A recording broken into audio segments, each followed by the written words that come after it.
Good morning, everybody. Welcome to this Planning Committee meeting. This is the Planning Committee of Bath and North East Somerset Council, and we're meeting on Wednesday, the 28th of June, in the Brunswick Room in the Guildhall. My name is Councillor Duncan Hounsell, and I am the chair of the committee. I will now ask the officers on the top table to introduce themselves. Thank you. I'm Karina Haskins from Democratic Services. Chris Gom, Team Manager in Development Management. David Brown, Associate Lawyer, Relevant Legal Officer. Thank you. Please can I remind everyone to switch their phones and iPads to silent during the meeting.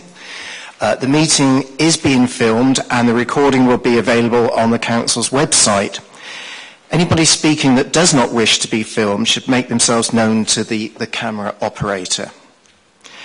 And one final opening remark, please can everybody involved today speak up, project your voice so that we can all hear, and including those people who are listening, watching on the webcast. Thank you.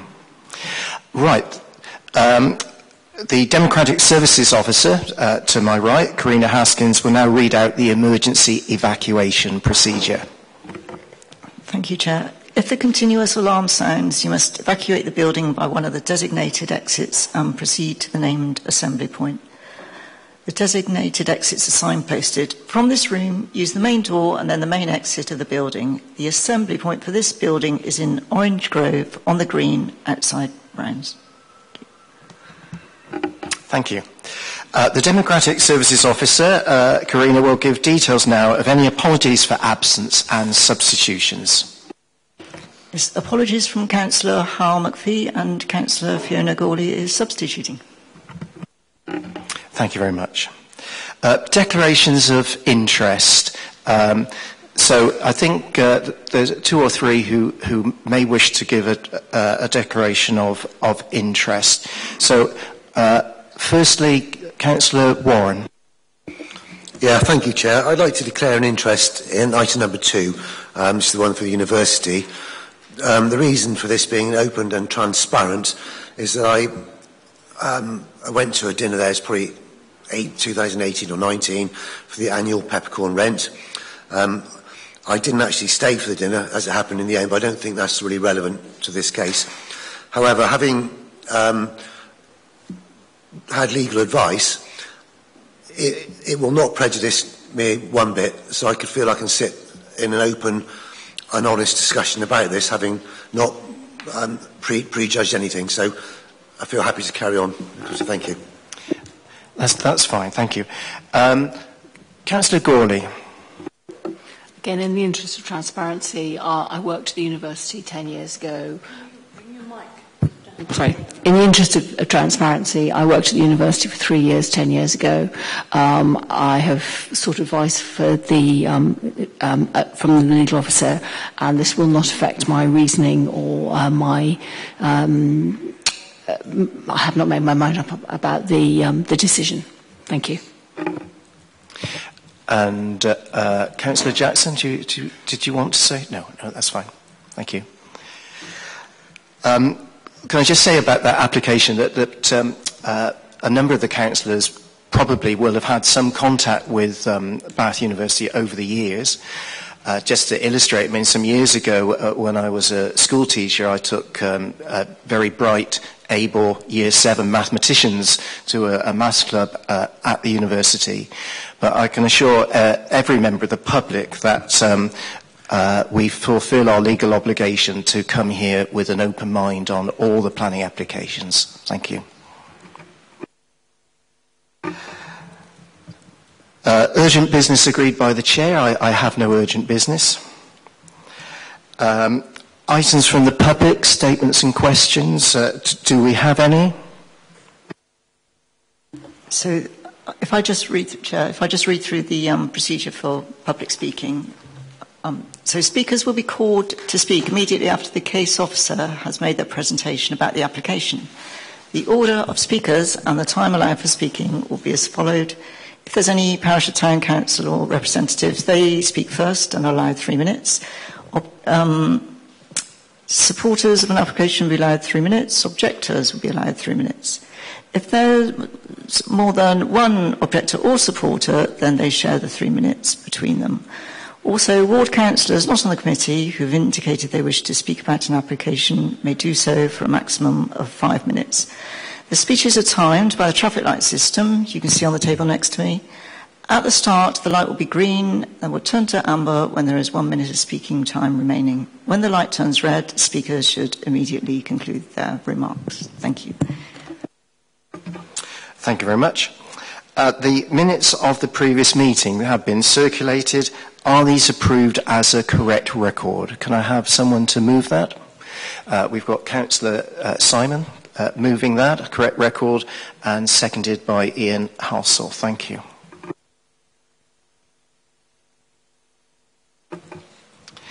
There are no site visit applications, so we move straight on to the mains plans list. And the first up is planning application 22/04431/FUL, Lower Bristol Road, Westmoreland, Bath. So I now invite the case officer, Isabel Deon, to present her report. Thank you very much, Chair. So this application is for the redevelopment of the former Regency Laundry site to provide a 3-storey self-storage unit and an ancillary business centre facility. I've got a couple of verbal updates for members. You will have seen in the update report that the Wildlife Protection Enhancement Scheme, an ARB method statement and a tree protection plan in order to try and overcome the pre-commencement conditions requiring these to be submitted. The Wildlife Protection Enhancement Scheme has been considered acceptable by the Council's ecologist, and officers therefore recommend that this condition is changed to compliance with this document. The Council's Arboricultural Officer is still reviewing the Arbor Method Statement and Tree Protection Plan, but as the recommendation is delegate to permit, if the committee decide to go with the officer, this can be amended once it's been reviewed if necessary. Additionally, a goal management strategy update has been provided. This has been reviewed by the goal officer and they are satisfied with the document. They've said that the plan is viable as it stands, although have given 3 further improvements which could make it even better. Officers consider that as the goal officer has considered the plan is acceptable and viable as it stands, that it's not necessary to request further improvements or indeed reasonable to request further improvements to it, and therefore would be happy to amend this condition to compliance with the strategy, but committee can come to their own judgment on that. So moving on to the site location and aerial plan. So this here is the main building. I'm just going to pop a cursor on so you can see. There we go. So this is the main Regency Laundry building. You have the Lower Bristol Road here. Then you've got Dorset Close here. This is the Oldfield Park Infant School. And then Lawn Road to the west, to the east of the site here.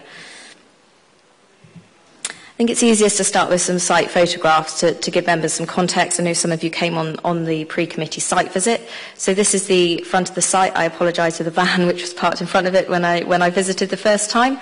This building here is St Peter's Place, which is referenced in the report. And then we've got some photos for context. So this here is a rank of commercial and retail units with residential above. And then on the opposite side of the road, you've got some listed buildings. And then again, St Peter's Place at the top next to the site. So these images kind of serve to show the relationship with St Peter's Place. The 3 images here are taken from the balcony area, which belongs to one of the flats which I have visited. And this image here just shows the current relationship of the frontage of the building with St Peter's Place. And just for interest, the internal shots of the building, so these here are the Belfast trusses, which are referenced in the report.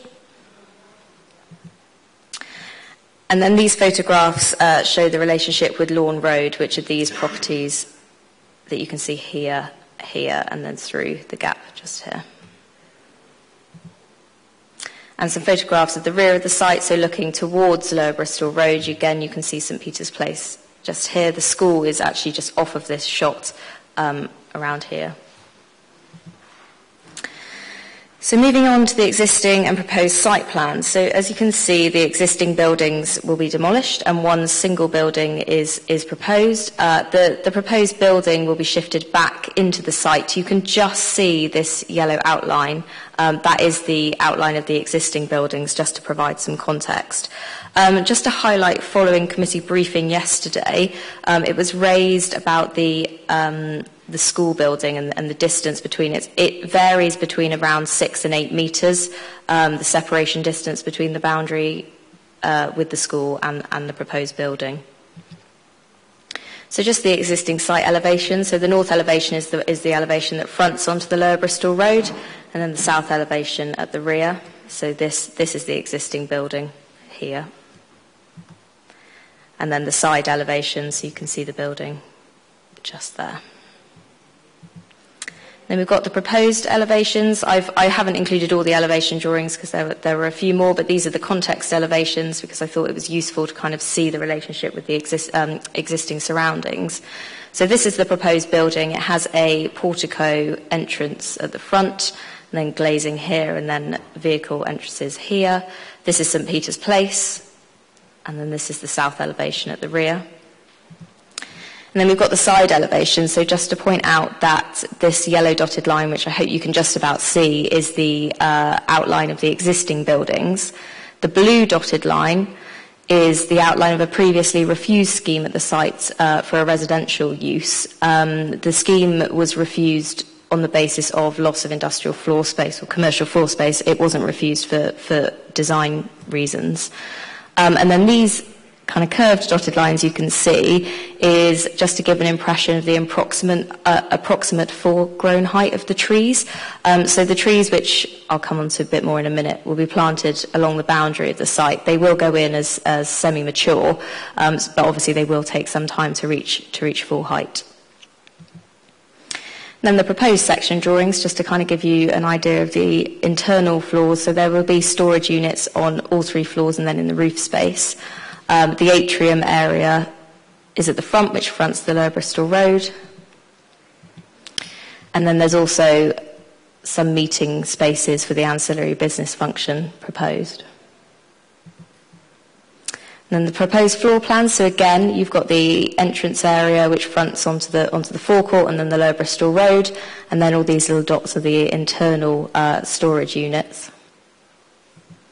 And the roof plan, just to show you the solar panels which will be on the roof. And then the landscaping plan. There is a more detailed planting plan. Indeed, there is a landscaping condition, but just to kind of give you an idea that there will be planting between the building and the site boundary along the sides and the back of the site. And then at the front of the site, there's some planting just here and next to St Peter's Place. And the existing, it's called Marl Brook.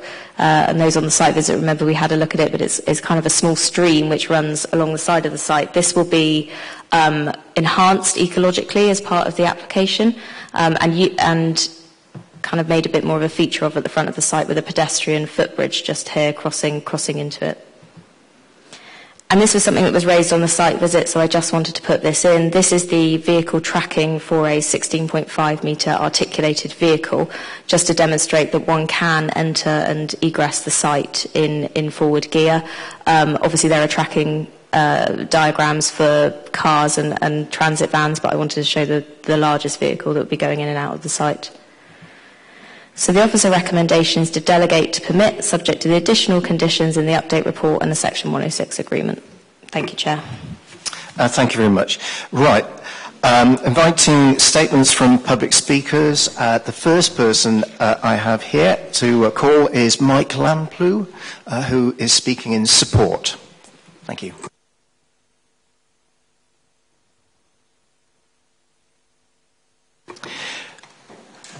Thank you. If you pull the microphone to you, that'd be great. Thank you.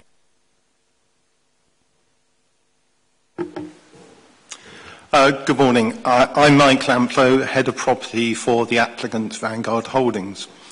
Vanguard is a family-owned business, and we've been providing storage services for nearly 60 years.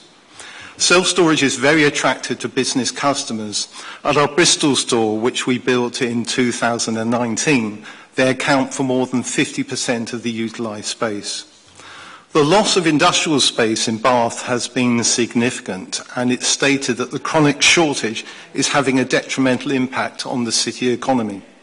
By number, 99% of UK businesses are micro or small, and government stats show that they account for 48% of all business employees.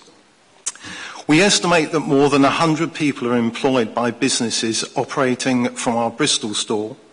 The council wants to retain employment use on this site in Bath, and we expect the numbers to follow the same trend. I'm pleased to say that there are no objections to our application from any of the internal consultees.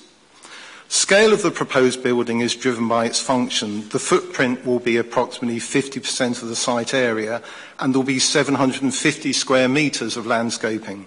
There's no green landscaping presently. The site is ideal for warehouse use, close to the city centre, and as the building will be set back and screened on 3 sides. Compared with existing, the distance from the road is more than doubled. The frontage will release perspective for St Peter's Place. Roadside green landscaping will create a pleasant street scene. Designed with bar stone and glazing to the front, the rear and the side elevations have no windows.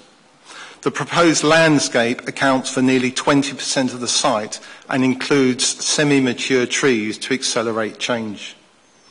To summarise our application, we will be making productive use of a brownfield site. We'll be enhancing the street scene.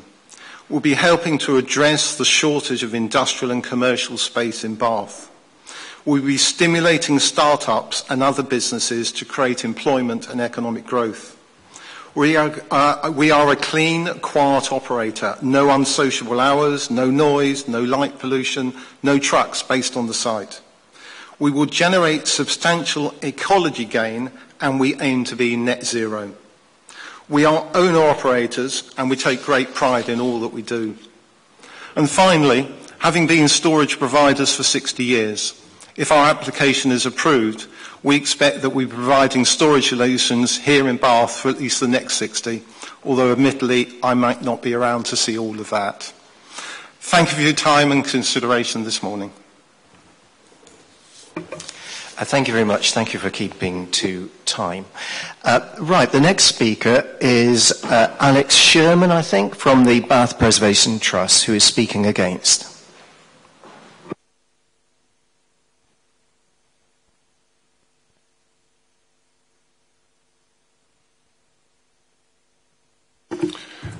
Good morning. I'm Alex Sherman. I'm the Chief Executive of Bath Preservation Trust, and I'm here to speak against the development as it's proposed. This area of Lower Bristol Road remains low profile in scale and form, fronted by 2-storey terraced residential buildings, including the Grade 2 terraces of Victoria Buildings, Park Place and Belvoir Castle. Some traditional 3-storey buildings do punctuate the townscape, but the overall effect is a continuous 2-storey row that is carried through by the low-rise frontage of the Regency Laundry premises. In accordance with planning policy, redevelopment must aim to contribute positively to the prevailing local character and distinctiveness and the urban grain. This planning authority should be aiming to raise standards of design that better integrate this site and any site with its surroundings and enhance the public realm in this part of the World Heritage Site. The standardised, anywhere, off-the-peg approach proposed very clearly would not contribute positively to local distinctiveness or the site's townscape context. Paragraph 126 of the National Planning Policy Framework, with which this development should comply, states that the creation of high-quality, beautiful and sustainable buildings and places is fundamental to what the planning and development process should achieve. Whilst the officer has concluded that the height, scale and massing of development are on balance acceptable, the revisions made to the scheme have not successfully addressed issues, with blank treatment of the external elevations to the sides and rear and resulting in poor quality townscape. We encourage the committee to push for schemes of a much higher standard to reinforce local placemaking objectives. The deep floor plan, 4-storey massing, high density and overbearing building form and absence of articulation are not considered to actively enhance or add to the character of appearance or of its local context, and would have an adverse impact on the amenity of neighbouring occupiers and the local community. The excessive height, scale, massing and bulk of development would cumulatively result in the overdevelopment of the site and would have an adverse impact on the domestic scale of its surrounding townscape character, contrary to the local policies D1, D2 and D3. We therefore call for this application to be refused. Thank you. Thank you very much, Mr. Chairman, and thank you again for keeping to time. We're now moving on to questions to the case officer from the committee members. As this is a first opportunity for councillors to speak, could I just say once again, please, we don't want to hear what you think about the application. That's for the debate. This stage is for genuine questions to the case officer. If your question requires a short preamble, please keep that to no more than about a minute. So, questions to the case officer. Question from Councillor Jackson. 2 questions, please. Firstly, we've heard the objections from Bath Preservation Trust. I wondered if you could just enlighten us a bit about the materials that are going to be used in the building and whether it will mitigate a sort of blocky impression, and what is the significance of the materials on the general impact? And the second one is, I'm a bit surprised about the flood risk assessment. Could you explain whether it's significant or not that it's so close to the river?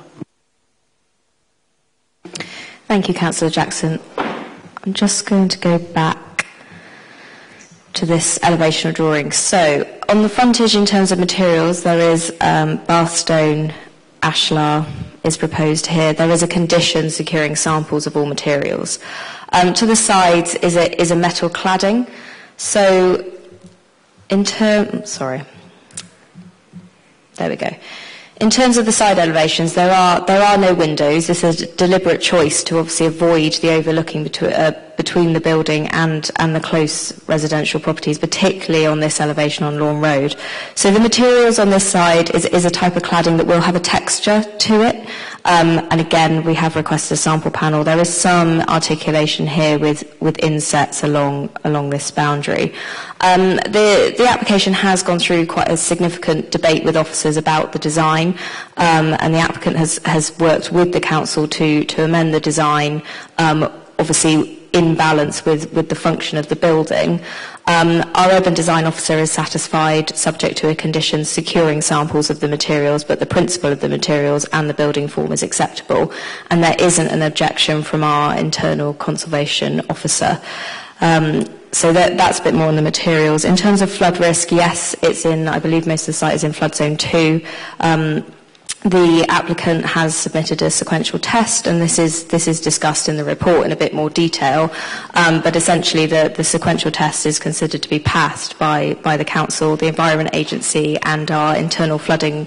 The lead local flood authority don't have any objection to the scheme. Thank you. Do you want to follow up with anything, Councillor Jackson? Well, I was just making note to self that this is not a residential plan. And so if there were a flood, it would just be a bit of damage to the property rather than loss of life or anything. Thank you. Councillor Halsall. Thank you, Chair. Can I just confirm the heritage assets in the vicinity?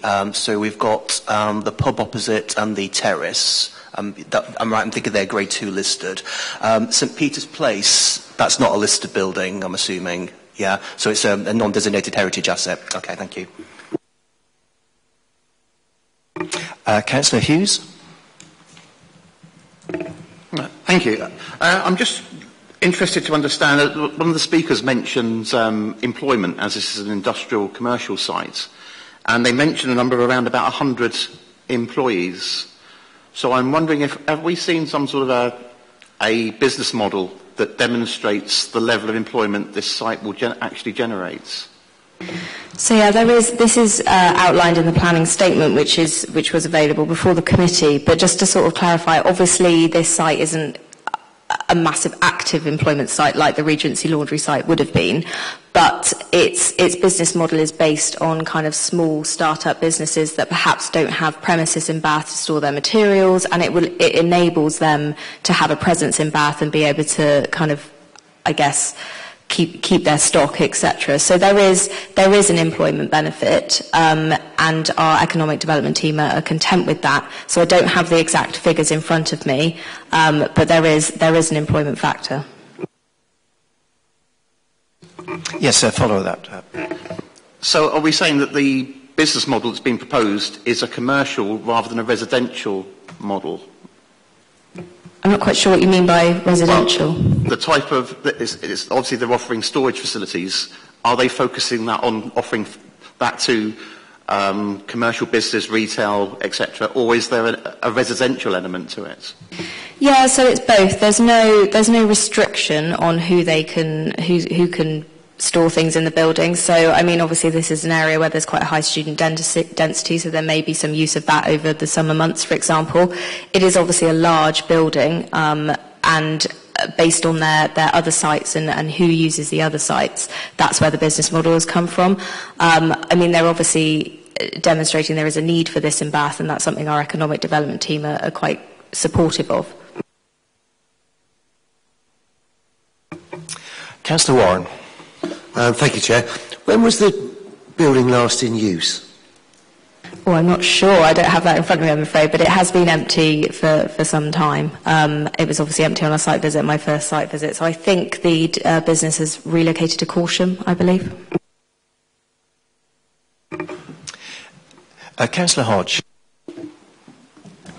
Thank you as well. I've got a few questions. I just wondered whether there was a light shadowing study done. I was just thinking about the properties on Lawn Road and their gardens with it's quite a change at the back. There was no structure before, and it seems to me that as the sun goes from east to west, it will be lost from the gardens of quite a number of houses in the evening. I just wondered whether... Sorry. Yeah, sorry. So I'm wondering whether there's a light and shadowing study done to see what the effect on the gardens are in Lawn Road as the sun goes round in the evening from the additional 4 stories at the back of the property. The second question I had was that Urban Design were quite keen that the railings to the front were conditioned. I couldn't find the condition, but I might have missed it. And they proposed a railing that was consistent with what else is on the frontage and different from what is proposed. So railings. And my third question is about the hours of operation. So they're extended to include Sundays and bank holidays. I just wondered whether the laundry, whether that's an extension and whether the laundry operated on Sundays and bank holidays. And finally, it's about the height of the building. So you mentioned that Conservation didn't object, but my understanding was their final conclusion was scope for revision, and they've stated that to secure support, they would want to see a reduction in height. And I just wanted to look at your first image of the height in relation to the listed buildings opposite and the other buildings to each side of it. Thank you, Councillor Hodge. Right, I will try and get to everything, so I apologise if I miss anything out. So, yes, there was a light shadow analysis done. I have discussed this in the committee report, which basically showed that the most significant difference would be during the summer months, the summer solstice. It essentially showed that there wouldn't be any material difference in the amount of shadowing up until about 3 p.m. for the properties on Lawn Road. But during the latter parts of the afternoon, there would be additional shadowing, and this is shown on the diagram in the shadow analysis, which was at 6 p.m.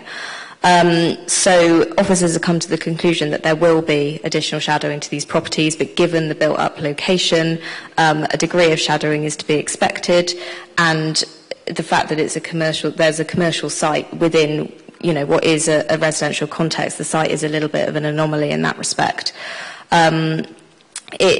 It's not considered that it would be direct sunlight that would be impacted. It wouldn't cause a complete loss of light to these properties. So officers have come to the judgment that it's not significant to a point to warrant a refusal, but that is a discussion that the committee need to have and come to their own judgment on.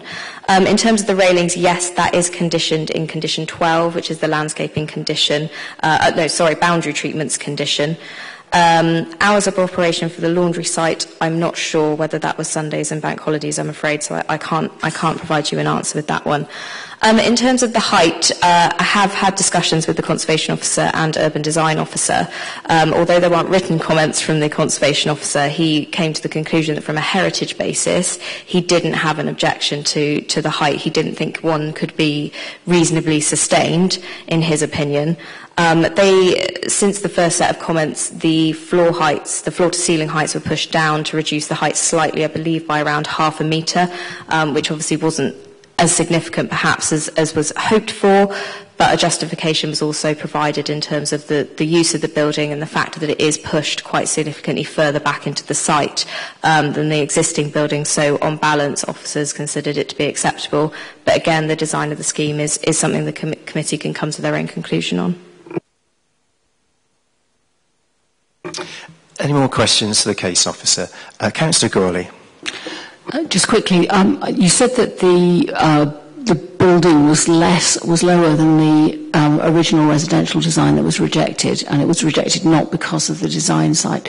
But I just wondered how you come to the conclusion about the height, because it does seem very big and very massive compared to the surrounding houses, and quite dominant from that point of view, particularly with a metal cladding at the back. It's like a big metal box, really.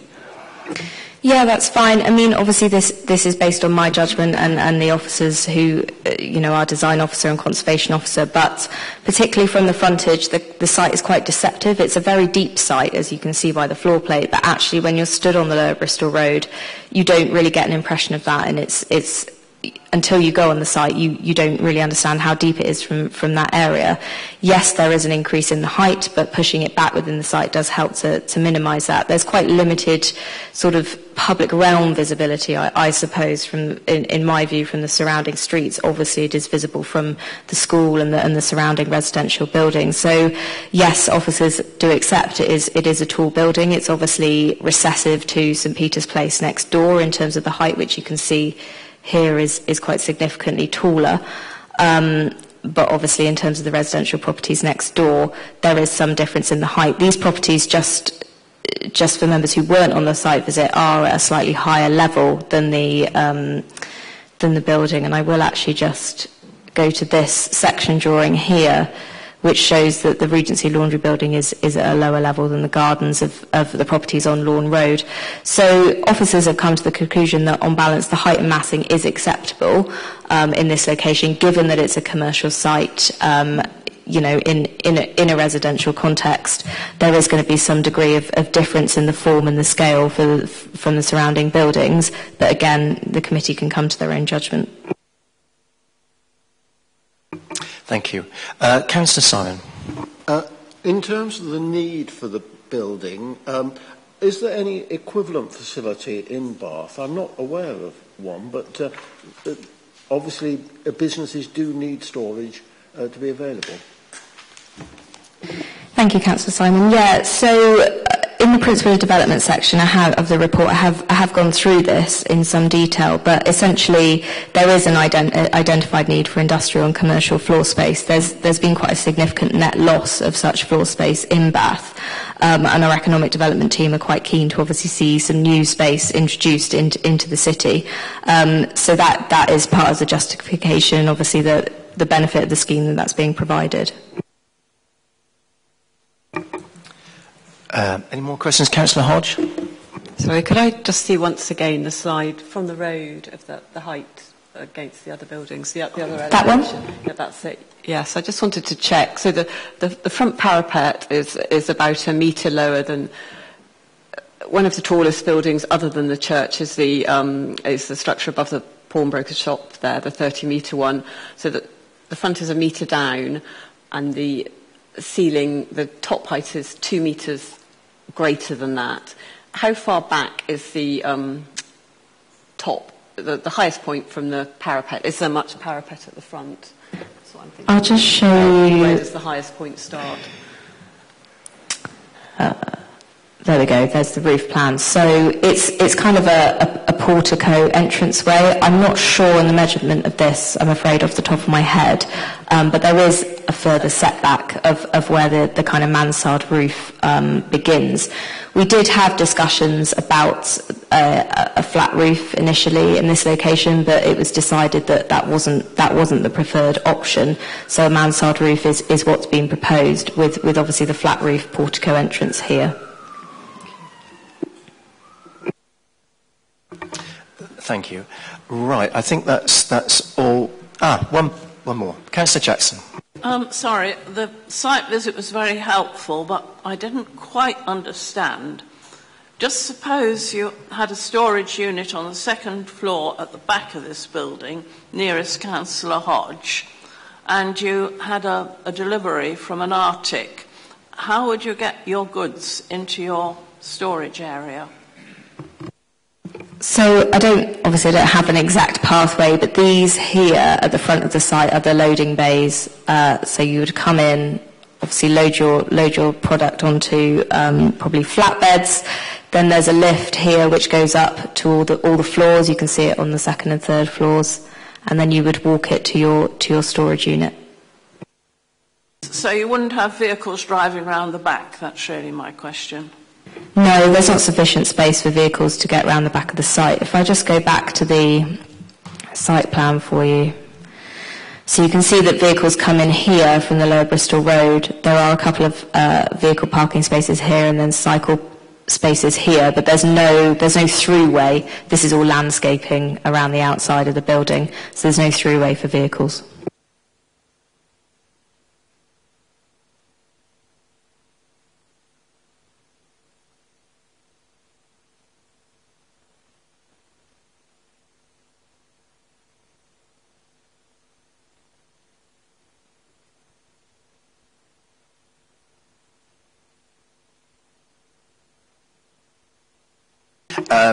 I'm perfectly happy either way. It's entirely up to the committee members how you want to deal with this. So we're open to debate. Who would like to speak first? Councillor Halsall. Thank you, Chair. It was really valuable to do the site visit to get a good understanding of the context of the building and its surroundings. Now, the Lower Bristol Road is very mixed in terms of the uses and the types of building. It's industrial. We've got purpose-built student accommodation. We have the Bath Press site almost next door, and there are smaller-scale residential.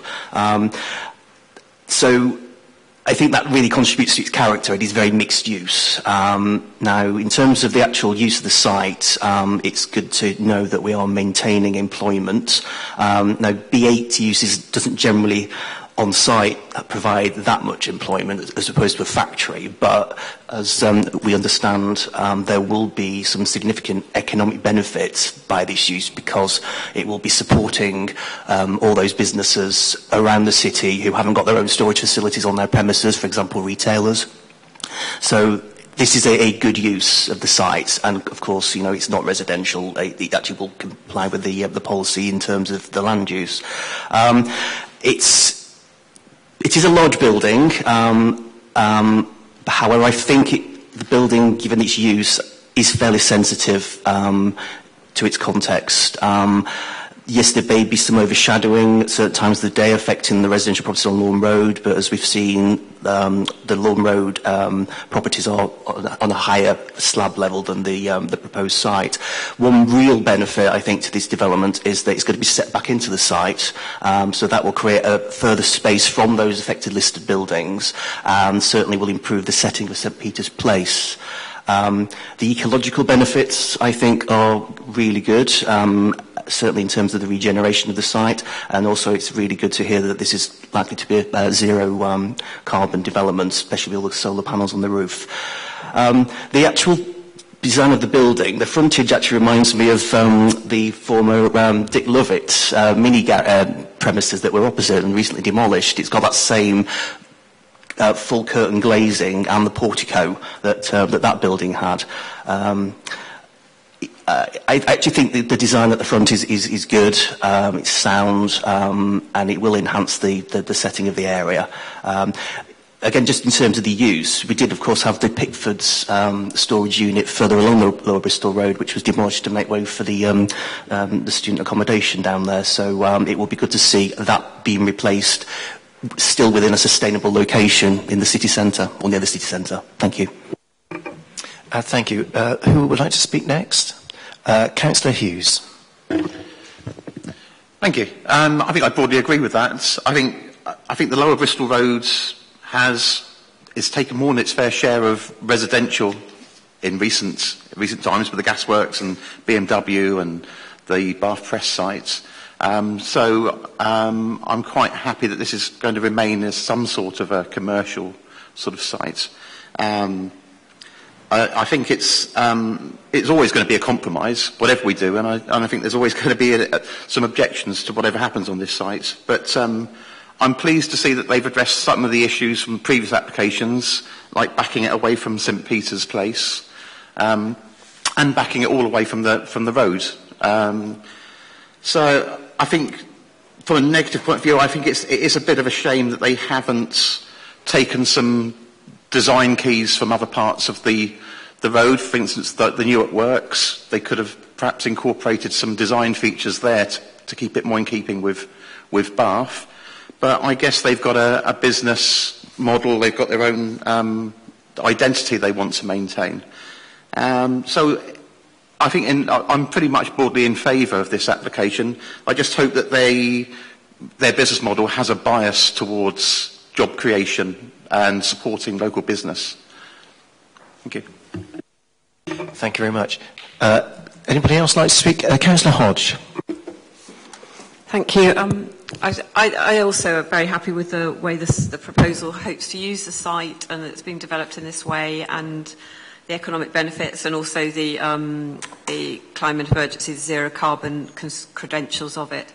I'm not happy about the design really, and I really would like to see our committee aiming for better design with new buildings around the city, and I'm particularly concerned about the height. And although I didn't attend the site visit, I know the site well. I saw the site for the last application, and I revisited it again last night. And I feel the height of the three-storey building to the left actually is, and the church on the right, so the height of the three-storey is quite high in the setting with the smaller listed buildings in front. And I feel the height at 2 metres above this will continued for the extent of the building will have quite an impact, and I wish it was coming before us with that issue addressed, and then I could fully support it. But as it is, I feel I can't. Okay, Councillor Jackson. I went on both the site visits, and the previous one we saw the laundry in full operation and how the space was being used and the coming and going of vehicles and so on. I feel we probably would not get any sort of manufacturing unit in this space because of the congestion on the Lower Bristol Road. I think it's significant that we're losing businesses because of the traffic situation in Bath. So I think we have to, limit our expectations. This isn't going to be a potential employment site. And when you think about business startups, yes, they do need storage space. And so I think a reasonable case has been put forward. I was just wondering, though, this is not more than a cricket pitch distance from the Pickford's storage unit that was up by where the station was. Of course, were we in the days when freight arrived by rail and came down to this site, as was originally the case, this problem wouldn't exist. But freight is not going to go back onto the rail, let's face it. So actually I'm minded to propose the officer's recommendation, although I would like a comment on, but it's really up to the owners whether it's a sustainable location or not. What happened to Pickford's? Right, I think we've passed the opportunity for questions. We're just looking at debate. You were minded to propose a motion. That means you're almost there. Would you like to commit to that?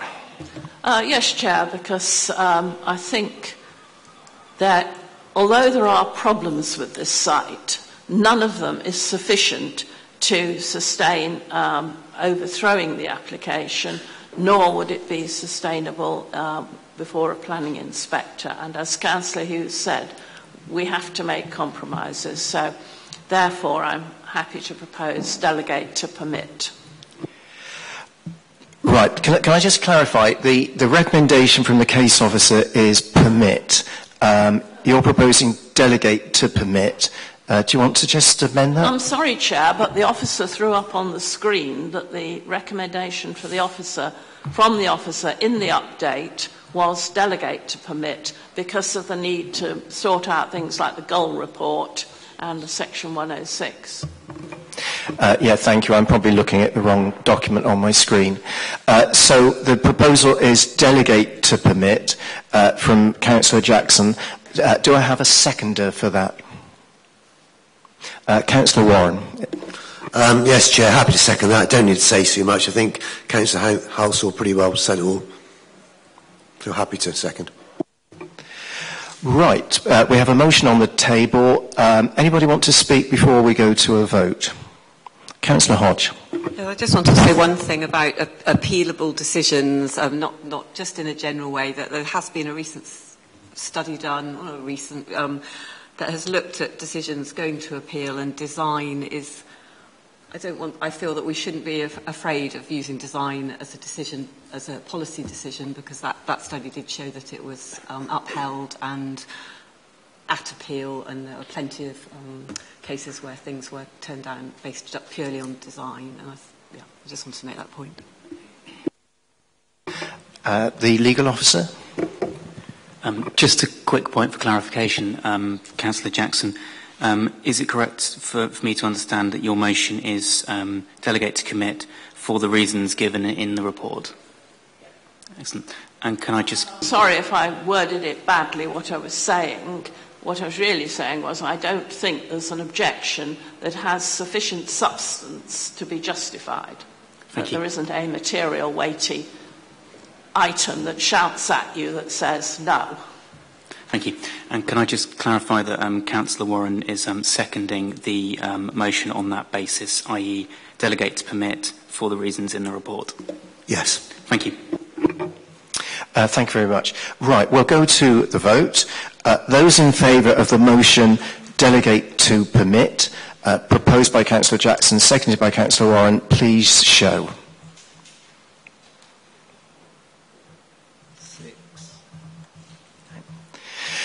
Those against, please show. Any abstentions, please show. Right, so the motion is carried. Thank you. We're now going to take a very short 5-minute break. Thank you.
Right, if we could bring conversations to a close as quickly as possible.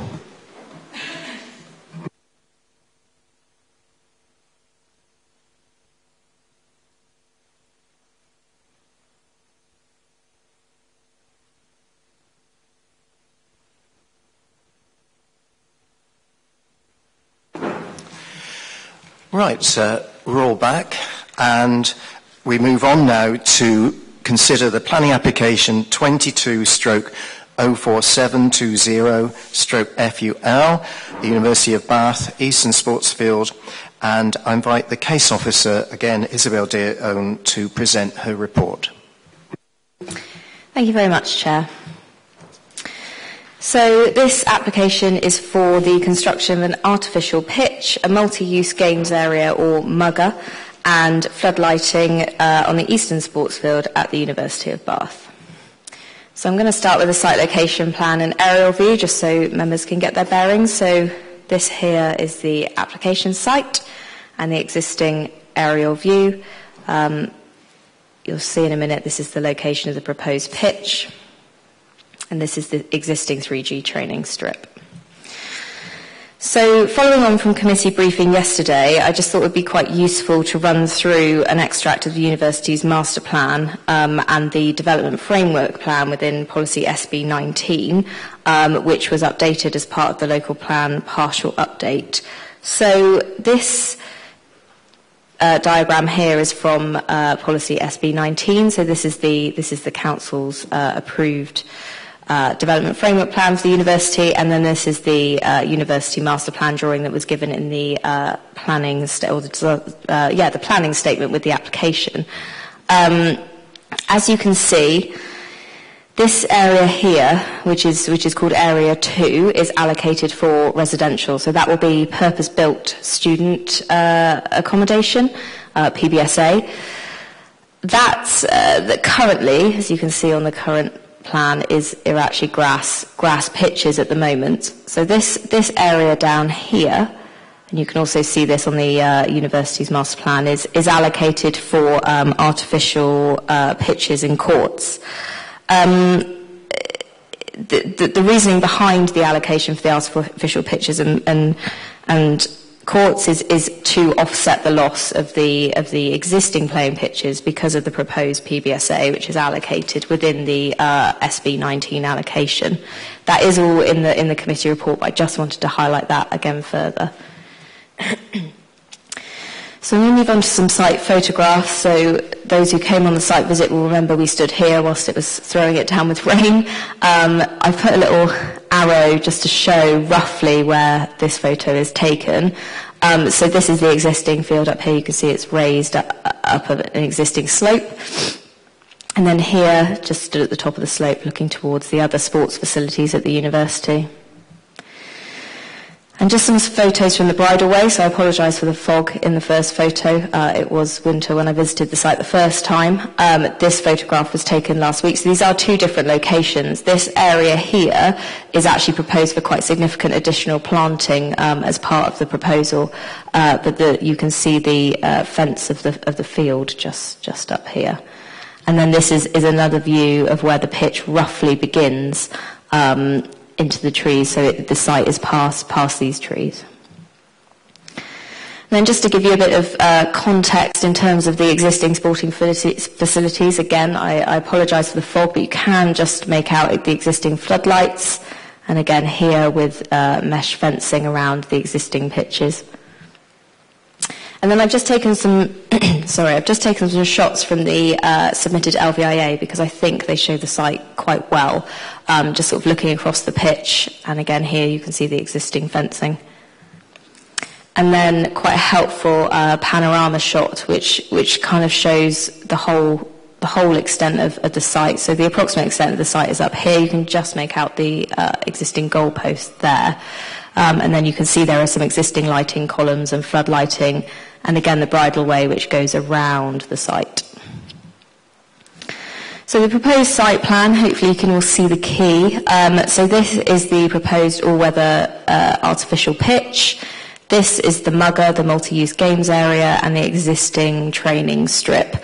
You may just be able to make out the proposed floodlighting columns with these little blue dots around the outside. So the proposed elevation drawings, which show the fence and the lighting columns, I think now is probably a good opportunity to talk about the proposed floodlighting, as this is something which was raised on the site visit and in briefing yesterday. So the committee report looks at this in detail, and the applicant has submitted some very detailed lighting assessments and lighting reports, and they are very technical, so I'm not going to fully repeat them here. But the proposed floodlights will be 18.3 metres high. For context, floodlighting on the adjacent site, which is just past the training strip, was permitted, I believe, last year, and they were 15.2 metres in height. The lighting scheme utilises the highest specifications so as to maximise the efficiency of the lighting. The lighting has to be to a certain standard for the level of sport which is to be played on the pitches. As you'll know, the University of Bath is GB hockey trained there, and various other high level sporting events. The height of the columns allows the lighting essentially to be angled and concentrated, so as much of the light spill obviously points downwards onto the pitch to kind of minimise the spill onto the adjacent boundary habitats, which reduces this level of spill, and also the spill upwards from what we would call obtrusive light. This helps ultimately to reduce the visual kind of impact of light spill. If further clarification is required, I can answer that during officer questions. So I've got some proposed section drawings as well here, so hopefully this gives a little bit more of an impression of what the site will look like. So as you saw in the photos, there was quite a significant slope. This will be levelled off to a degree to reduce that slope, but there's a balance between obviously reducing it off completely and the amount of material that would have to be removed from the site, and obviously the levels of the existing pitch as well need to be considered. And then the proposed fence design, just as a point of clarification, during the scheme, the mesh element which protruded above the closed boarded wooden element by around 2 metres was removed and revised. So now we have a situation where you have the mesh element on the inside of the closed boarded fence with a small protrusion of around 80 centimetres along the top. Sorry, 80 millimetres, so it's 4080 millimetres, and then 4,000 millimetres the height of the closed boarded fence. I just wanted to include a slide on the pitch construction. Those who came on the site visit will have seen a sample of the pitch. So just to run through, policy SB 19 requires that the pitch be fully recyclable. So the rubber crumb, which is generally found in artificial pitches, has been replaced with something called Brockfill, which is 100% natural wood. It's grown in the US from sustainable pine trees.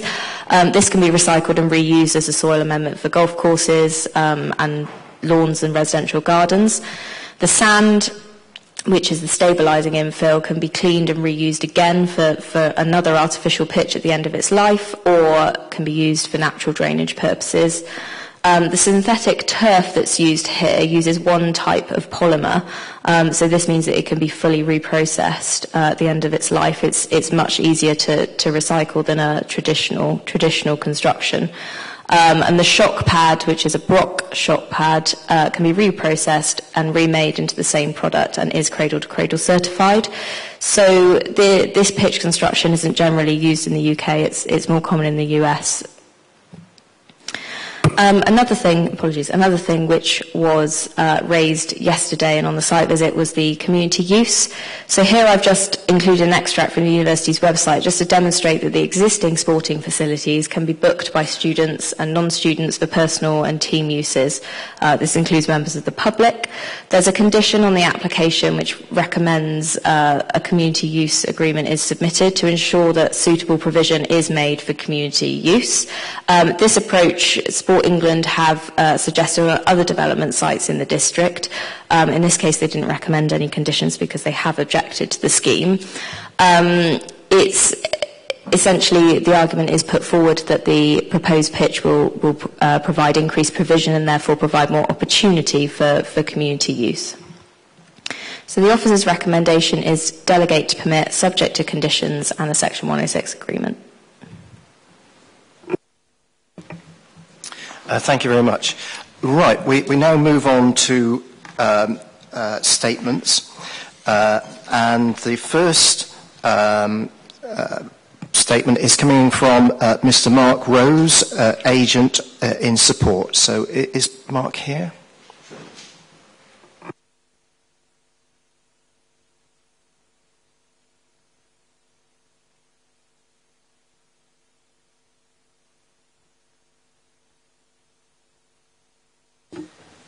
Good afternoon. The application site is allocated in Policy SB19 of your local plan partial update for the provision of a new floodlit artificial pitch as is proposed by the university in this application. That is because the council recognised the need to improve the university's outdoor sports facilities, but also to allow some rationalisation of the grass pitches in order to make some space for the delivery of the new purpose-built student accommodation on the campus. The current grass pitches do not meet the required quality standards. They are unlit and poorly drained, and consequently they can only be used twice a week and are often unusable in midwinter. Their capacity is extremely limited and does not meet the needs of students or allow for wider community use.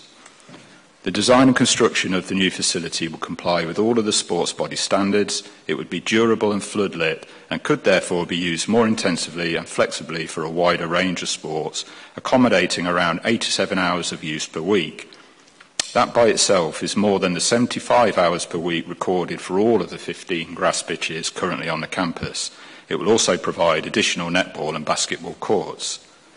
Enabling the use of the new facility by the wider community is a key objective of the university.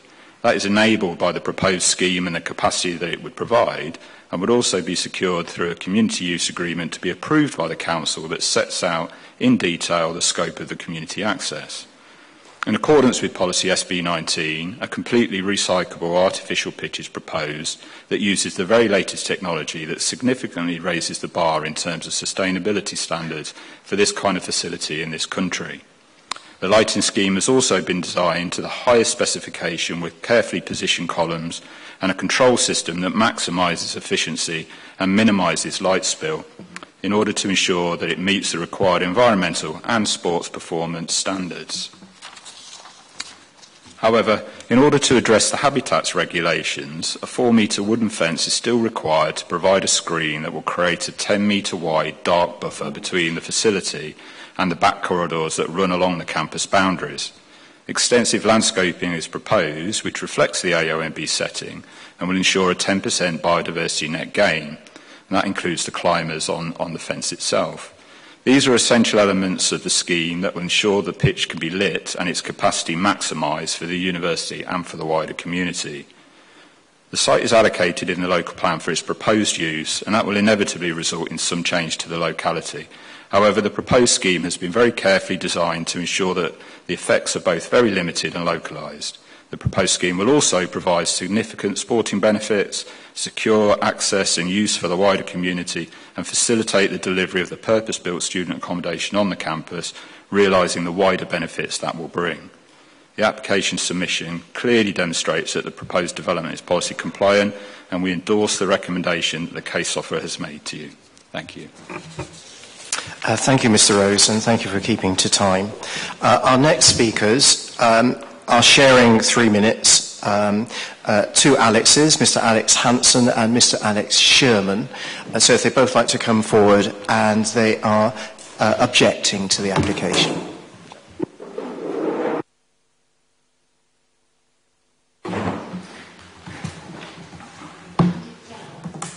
Thank you. That's okay? Lovely, thank you. Good afternoon. The presence of Bechstein bats within this special area of conservation was confirmed by Professor Gareth Jones, Professor of Biological Sciences at the University of Bristol. He explained, "We have found Bechstein bats in the SAC during our autumn swarming surveys. The advisor to government, the Joint Nature Conservation Committee, lists Bechstein's bats as an Annex II species. They say this location is considered to be one of the best areas in the United Kingdom. Originally, only 20 Bechsteins bats were recorded at this SAC. It is one of the UK's rarest mammals. The European Environment Agency lists the bats as vulnerable and explains the species is protected by the EU Habitats Directive and 4 other international agreements, including the Annex II classification. The juveniles are afforded a 3-kilometre core sustenance zone. Veteran trees, which may be roosts for these bats, are situated approximately 20 metres from some of the proposed floodlights. The location plan shows an area of land inside of the red line area, which is excluded from this application, yet has an existing planning condition that precludes artificial illumination to protect the bats. This proposal includes 8 floodlights that will be illuminating that area. Thank you. Thank you. The climate and ecological emergency and this Council's action plan objectives are fundamental to the laws of planning and the considerations of this committee. And we must be very careful to make sure that any unintended consequences on the natural environment and designated landscapes from development proposals are considered as a result. Increased floodlighting on this site would result in adverse impacts on the dark skies appearance and character of the AONB, the setting of the World Heritage Site and the setting of the Greenbelt, and would continue to exacerbate ongoing cumulative sky glow of Bath's landscape setting. Existing floodlights on the site have already demonstrated detrimental light spill and sky glow experienced in long-range nighttime landscape views across Bath, with resulting permanent change to local landscape character. Further provision of floodlights would undoubtedly increase the volume and perceived level of lighting and light spill not only within the localised area, but in far-reaching views across the city and its rural environs.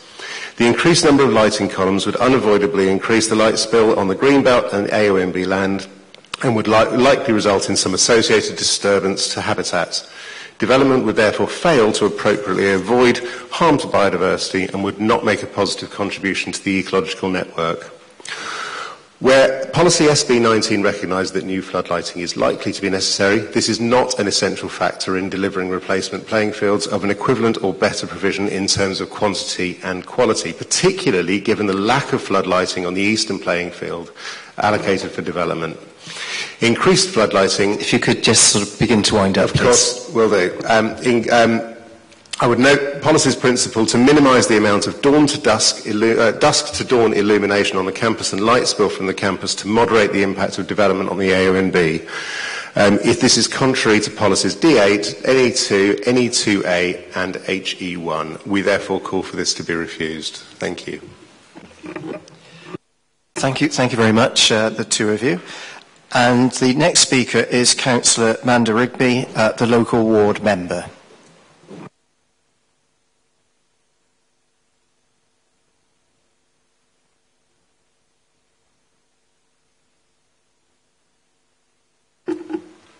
Thank you very much. Hello, councillors. We're here today in front of the committee because the officer has done a fantastic job of looking at the application, but we wouldn't be here if there wasn't a possibility of overturn, and I'm going to argue that the balance unfortunately falls in favour of rejecting this current application. A lot of straw has been given to SB19 from the applicant. A confession time, I don't particularly like SB19. That is completely irrelevant because it is current policy. But what we can't do is rely on some bits of SB19 and then cut out the bits of SB19 that are not things that support this current application. If you see a quote from the middle of SB19 about lighting, this is a direct quote, "In all circumstances, lighting shall be designed to minimise the amount of dusk to dawn illumination. This does not lead to any presumption for floodlighting into the evening." The applicant claims that the current natural or grass pitches can only be used twice a week during winter. You heard them say that today. This proposed artificial pitch gives far more usage for that during the hours of daylight without any need for additional floodlighting. I trust that you've all read the adverse effect and you've heard about it from the two previous speakers. I'm 1.8 metres tall. Imagine 2 of me and built out of wood going along a long way. That's the proposed height of the surrounding fence, right next to a pathway. This is obtrusive, not like any other barrier. In fact, one of the photos you saw showed that the other barriers are just chain link and permeable, not a larch lap full wooden fence. This creates an unsafe area for users of the path and is completely out of keeping. You are asked to consider the public good of freeing some land to build student accommodation. That is absolutely a good and is definitely policy compliant. But you will search in vain for the application to do so in front of you now. You can only determine what's currently in front of you. An application to build student accommodation, because of the fact that this application has been given, it is not in front of you now, so it needs to be disregarded. Please also give a lot of weight to the national body and statutory consultee, Sport England, which has consistently objected to this application and still does. I urge you to reject this flawed application as it currently stands.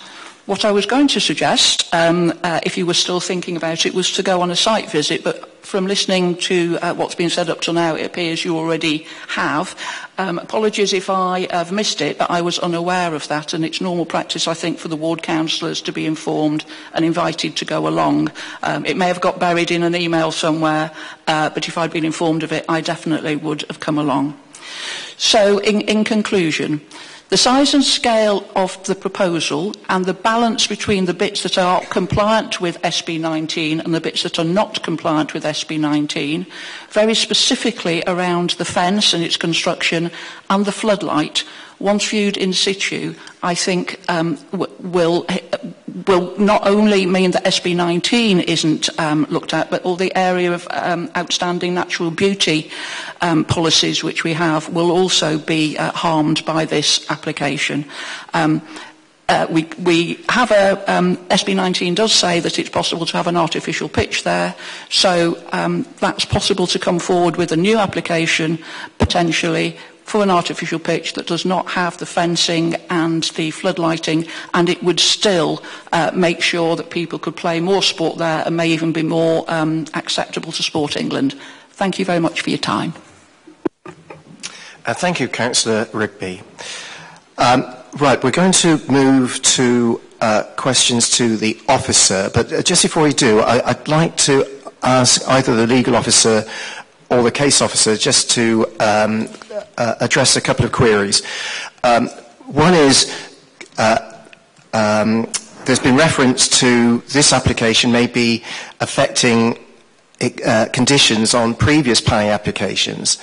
There's also been concern about the sequence in which things are being presented to the committee. We haven't yet got the new student accommodation. We've got application for the pitch. So I just want to be really clear, and I think it's helpful for the public as well, to know exactly what it is the committee needs to be focusing on today. Thank you. Thank you, Chair. I'll try and answer that first, and obviously if David wants to add anything, then he can do so. So in terms of the conditions on other parts of the site, I have had a look through the planning history following a briefing yesterday, and I believe there is a condition on the permission for the training strip that says that essentially that permission doesn't grant permission for lighting, and any lighting would require permission in its own right. There's no reason why, and this is just theoretical, 2 applications on the same site couldn't come forward, and the second one would almost supersede that one. So officers are satisfied that there isn't a conflict, that the lighting in this case has been considered and doesn't impact that decision. So that's the view of officers, that there's no reason why this couldn't be approved because of conditions on other applications. I note as well there have been a number of issues raised about planning enforcement and lighting on the site. That is something that's being looked into. A lot of the lighting, even if planning applications haven't been forthcoming, has been there for over 10 years and are likely lawful at this stage, and that is explained in the report. Obviously I can't comment further on enforcement matters. In terms of policy SB19 and the sequence, obviously the ideal situation would have been that the PBSA and the pitch came forward as one application. However, we have a situation where we have the pitch before us today. I don't think we can completely disregard policy SB19. Ultimately, it does say that, the thrust of it is that there is a 3G pitch can go in this location. I think perhaps more of the issues may come when the PBSA comes forward, and obviously looking at a replacement at that stage. So in terms of the sequence of events, again, I don't feel that there is an issue in regard to the principle of development and refusing it on that basis, but the committee can obviously have a discussion about that. Thank you. Right, well, questions to the case officer. Councillor Jackson. Thank you very much, Chair. You've sort of articulated. One of my questions was, is this not a discrete application which should be considered in its own merits rather than linked as justified by the student accommodation application which is anticipated, but which actually, for all kinds of economic reasons or social reasons or COVID, might not come forward. So I take it that it's what's on the table now that we have to think of, not student accommodation. Is that correct? Second question is the Bechstein bats. It's my understanding that these are not migratory animals. They hang around in trees. They don't fly off to roosts in Coombe Down or somewhere.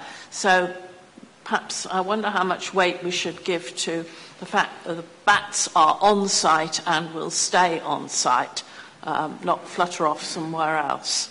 And finally, my daughter-in-law is at the University of Portsmouth, and she's just been informed that the staff may not use the pitches. I would wonder if there's any kind of condition. I mean, I was amazed at that one. If there's any kind of condition here that these are only for students and visiting teams. Thank you, Councillor Jackson. So in regard to the student accommodation, yes, this application needs to be viewed on its own merits. However, in terms of the allocation, there is obviously a clear link between the reason why an artificial pitch is allocated in this location and the reason being because of the proposed PBSA that's in the development framework plan within policy SB19. So obviously, yes, at this stage that hasn't come forward, so you should assess this application on its own merits, but that is a material consideration that part of the reason for needing an artificial pitch in this location is to offset that proposal. I've looked through the policy and my interpretation of the policy and our planning policies team interpretation is that there's nothing to preclude the applications coming forward in this sequence. The amount of weight that you want to give to the PBSA that may or may not come forward is up to the committee. In the officer's recommendation, it really has only been given weight within the principle of development and the fact that that is the reason behind this area being allocated for an artificial pitch in the first place. So hopefully that answers that question. In terms of the Bechstein's bats and trees, yes, you are right. I believe they do reside in trees. You will have seen there was an ecological addendum provided by the applicant's ecologist following further comments received during the course of the application. This note effectively concludes that the sensitive lighting design has been prepared in accordance with current standards and BATS and lighting guidance. And whilst the text within the Habitats Regulation Assessment focuses on mitigation for the horseshoe bats, which are associated with the SAC and the dark corridor, the commuting corridor, effectively the dark corridor will be provided for all bat species, including the Bechsteins, and Natural England and the Council's ecologists are satisfied with this explanation, and the HRA. They don't have any kind of objection in that respect. In terms of Portsmouth University and staff not being able to use the pitch, I believe that anybody can book sporting facilities at Bath University at the moment. When I went on their website this morning, I don't think there's a restriction, and obviously the condition securing the community use agreement we will assess and make sure that there's no kind of excluded groups within that use agreement. Thank you. Councillor Hughes. Thank you. We'll have a number of questions, but I'll just start with one and let the rest of the committee carry on after that. So, you won't be surprised that I'm going to be continuing with the discussion about the bats. So, these Epstein bats, we heard of some very interesting statistics from one of our speakers, I think it was Mr. Hanson, about the requirements these bats have to be able to survive and flourish. And they seem to be at odds with the proposal that we've got in front of us. So is there a problem with our policy, or are you disputing the figures that were given by the speaker?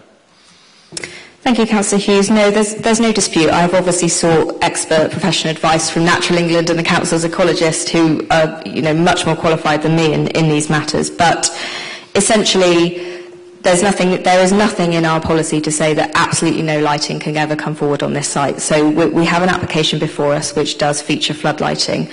The committee report does detail in quite a lot of detail that part of the key reason for the fence is to prevent light spill on the adjacent habitat and to maintain a buffer between that habitat and the site, which is a key requirement of policy SB19, that there is a buffer. Natural England haven't raised any objections subject to the mitigation measures being secured, which includes the fence. And so, from my view, I don't think there's a reason ecologically to refuse the development. But if committee want to come to a different judgment, providing necessary evidence, then that's absolutely not a problem. Can I? Yeah, Karen. Thank you. So I'm just wondering, where the existing pitches, there's already a 4-metre fence, but it's a mesh fence. It's not a solid fence. So are we saying that today wouldn't be compliant with policy, and the new solid fence that they're putting up is required to be policy compliant? And if that's the case, if we're all concerned about protecting the bats, why is there no scheme involved to actually create a wooden solid fence on the existing one? I mean, it just strikes me that if we're not careful, we're just this whole fence issue is just a box-ticking exercise to get the application through. Yeah, so the adjacent site actually dealt with an application on there for new floodlighting.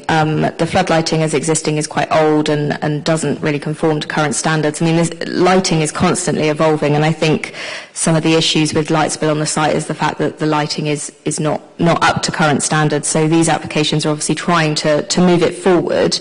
In terms of the existing fence on the adjacent site, it is a mesh fence. The policy has been updated as part of the LPPU, and that includes the information about this buffer, which we now require, which is the reason why the closed boarded fence is needed, to be able to achieve the levels of light spill within that buffer and then onto the adjacent habitat. That wasn't in place at the time of the application next door for the floodlighting, which was assessed again by Natural England and our ecologist, and they had no objection. That went through quite significant revisions to get the lighting to the correct levels of light spill. I mean, we can't force the university to come forward with a fence all the way along. If they want to come forward with an application for that, they can do so. I think having had discussions with them, it probably wouldn't make a lot of difference for those lights. They're different heights, they're slightly different specifications, although I don't have any kind of evidence before me because that's not part of this application. Again, we can't make them come forward with a future scheme. Councillor Halsall, followed by Councillor Gurley. Thank you, Chair. I've got I guess it's a legal question about process based on the scenario about what decision this committee will come to. I've still got an open mind at the moment, I will emphasise.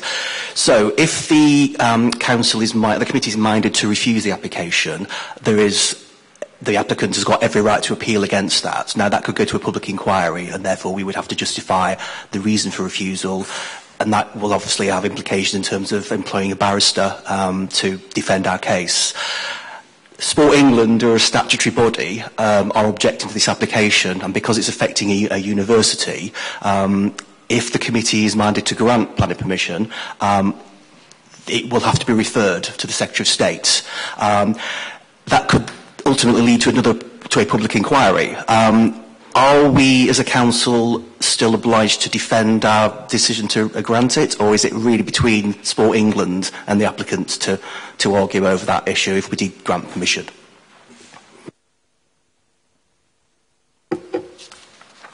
Just pull up the relevant page of the report a second.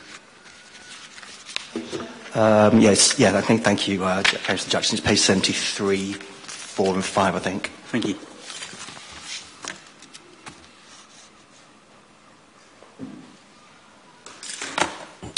So I haven't dealt with a call-in of that sort before, so I can't say for sure whether or not we would be required to defend it. My expectation, based on similar procedures, is that if you've changed your mind, you needn't defend a position.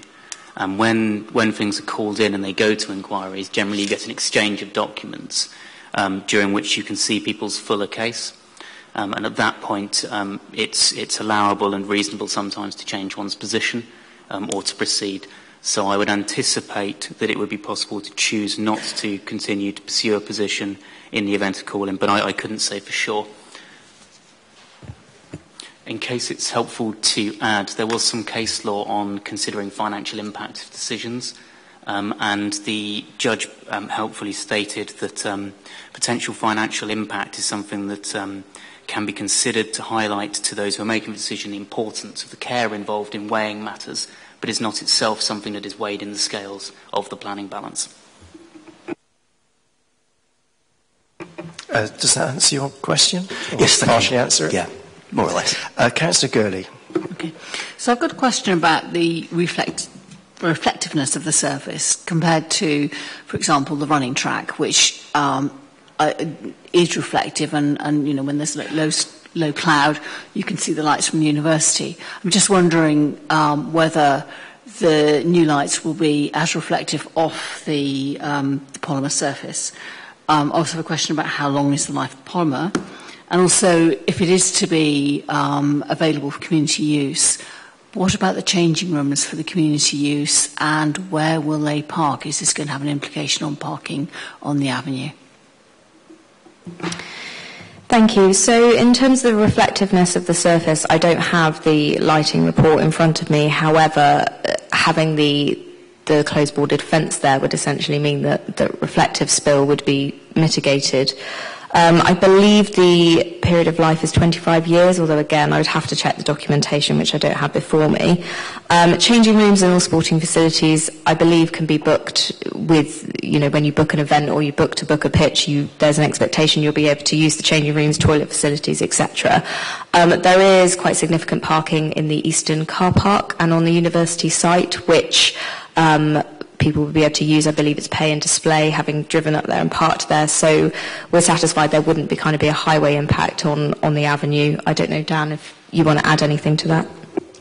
Yeah, only in addition that there was some evidence provided as a part of the planning application that showed that there was sufficient parking outside of core hours, and also the pedestrian access into the sports facility itself would be towards where the parking is within the site rather than from the avenue. So it would actually be quite a long walk round, so quite inconvenient. Councillor Jackson. Well, those of us who've been to the election counts will know that there is actually a fairly substantial amount of parking available, so I'm not sure that's a consideration. What I wanted to ask, or perhaps get a bit of clarification, it's my understanding that in the question of planning appeals or judicial reviews, the council has to be stating its decision, whether for or against an application, on reasonable grounds. So if we come up with solid reasons to refuse this application, we're less liable for costs. And similarly, if we go with, well, I'm sure the officer has put up good reasons for going with it, we similarly are protected. Is that correct? It's the question of whether we're reasonable and using proper planning grounds for our objections, not the fact we don't like American football and it shouldn't be coming into this country or something. So there are different costs rules for the two different procedures. So in terms of appeal, PIN's guidance is that costs awarded against a party should only be made in the event of unreasonable behaviour. in terms of judicial review, in the event that a party loses, it is usual for them to be required to pay a certain percentage of the winning party's costs.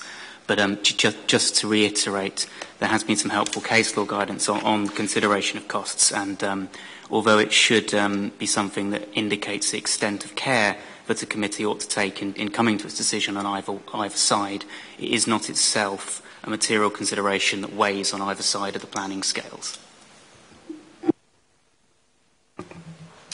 Thank you. And more questions. Councillor Hodge. Thank you. I've just got one question relating to Sport England's consultation response that I didn't quite understand. So Sport England say that the proposal fails to be equivalent or better in terms of quantity, paragraph 99B of the MPPF, so it's not policy compliant. I don't quite understand that, and I just wondered if you could explain it. It seems what is proposed would be equivalent or better, but have I misunderstood the statement, and is it important? Yeah, that's fine. I mean, I think the key issue, and this is something which Sport England did raise at the local plan partial update hearings, is to do with the loss of grass pitches and the fact that grass pitches are very valuable and should be considered to be better than artificial pitches in some instances. So that is part of it. I think the other part of it is they have commented that the rugby union and other sporting bodies think that there could have been slight tweaks to the design to make it better. But that's kind of a brief summary of it. So hopefully that helps. I mean, it's in more detail in the report. Councillor Simon. Thank you. I've got a few points, I'm afraid.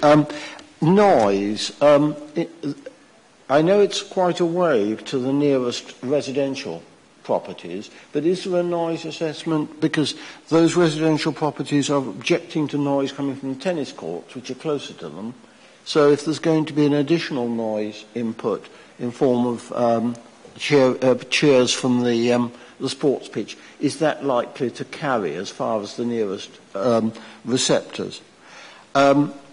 The second question is just to confirm, I recall that it's 25-year life on the artificial pitch, is that correct? Lifespan.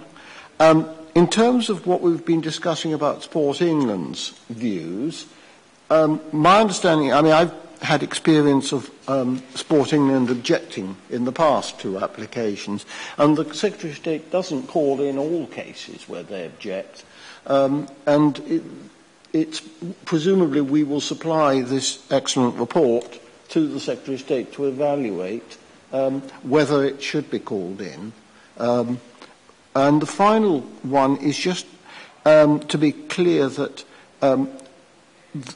in terms of the purpose-built student accommodation which would be provided for by this, the Ashchurch case, the bridge to nowhere, was a sort of similar case where a local planning authority was looking at giving permission for a bridge which was needed for housing development. And as I recall, the court said, yes, you need to think about the implications of the developments which it facilitates in making your decisions on a case. And is that a relevant way of thinking about things? Thank you.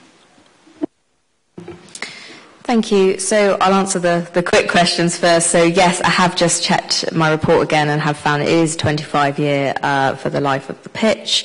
In terms of the Secretary of State call-in, obviously it gets referred to the planning casework unit, and the Secretary of State may or may not choose to call it in. Obviously we don't have a say over that. The Secretary of State makes the decision, but not all applications do get called in. In terms of noise and impact, no, I don't have a noise assessment, I believe, but I think from my point of view is there's quite significant existing sporting facilities. This is an existing grass pitch. Yes, it will increase provision, but because of the distance from the residential properties, I've considered it's acceptable. Additionally, the lighting condition, which secures the hours of lighting, would obviously limit the amount of time the pitch could safely be used for anyway, to make sure that it's not used during antisocial hours, etc., for sporting events. There's also no spectator stands. There is an area around the pitch for people to stand and spectate, but there's no, and it was originally in the scheme, but it has been removed. There's no kind of large-scale spectating facilities. In terms of the Bridge to Nowhere case, I don't know if David might want to give a view on that instead of me. Thank you. So, Councillor, in terms of the Bridge to Nowhere case, that one went up to the Court of Appeal, and the reason why the decision was held to be unlawful was because it was deemed that the planning officer had said that the committee could take into account, if I remember correctly, the benefits of the scheme, but couldn't take into account the downsides of the scheme, and that was held to be unreasonable. So if you were going to say take into account one of the impacts of building this bridge and unlocking this development site, with the positives, then you had to also say that one could take account of the negatives. There was no, I understand it from my memory of the case, there was no requirement that they had to consider either. It was just that you couldn't tell the committee they must consider one and may not consider the other. So in this instance, it would be my view that you could consider the impact on the PBSA, the likelihood of it coming forward or not, as a result of this application. Those are legitimate things that you could consider material here.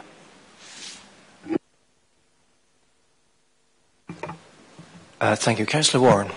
Yeah, thank you. Could we just have one more look, please, at the overall plan? I'd like to see where the proposed lighting is going to be and actually what there is in that area that's lit now, or very close to that area, if you wouldn't mind. Thank you.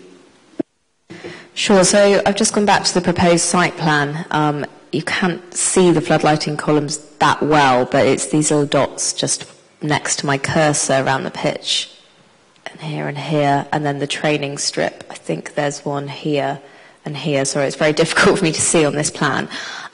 This area here is already lit. You can actually, in this image, just see the floodlighting column shadow. And if I just go back to this image here, you can see this is the athletics track. You can see again, there's just the shadow here of the floodlighting column. So this area is floodlit as well.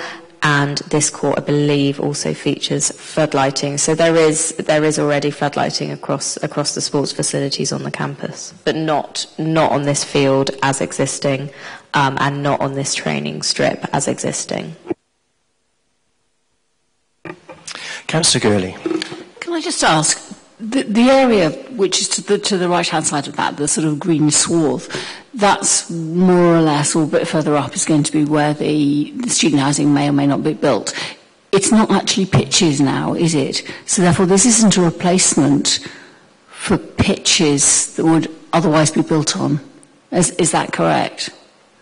I believe these are actually grass. They are used for grass pitches sometimes, which is why the replacement is required. That's detailed in the policy, in the preamble to the policy.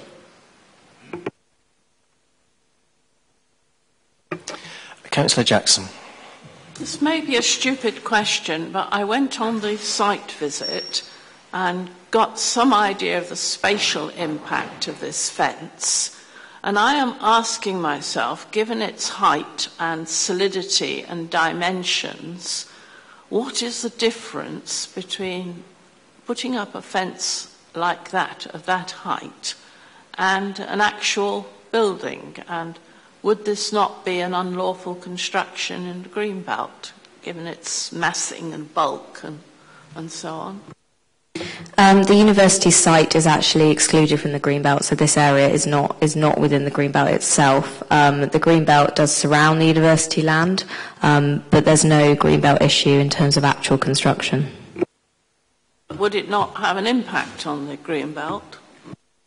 I think it would be legitimate to say that you can assess the visual impact from the Greenbelt, and obviously visual impact is something which has been assessed at length in the report and committee can come to a view on, but the site itself isn't in the Greenbelt.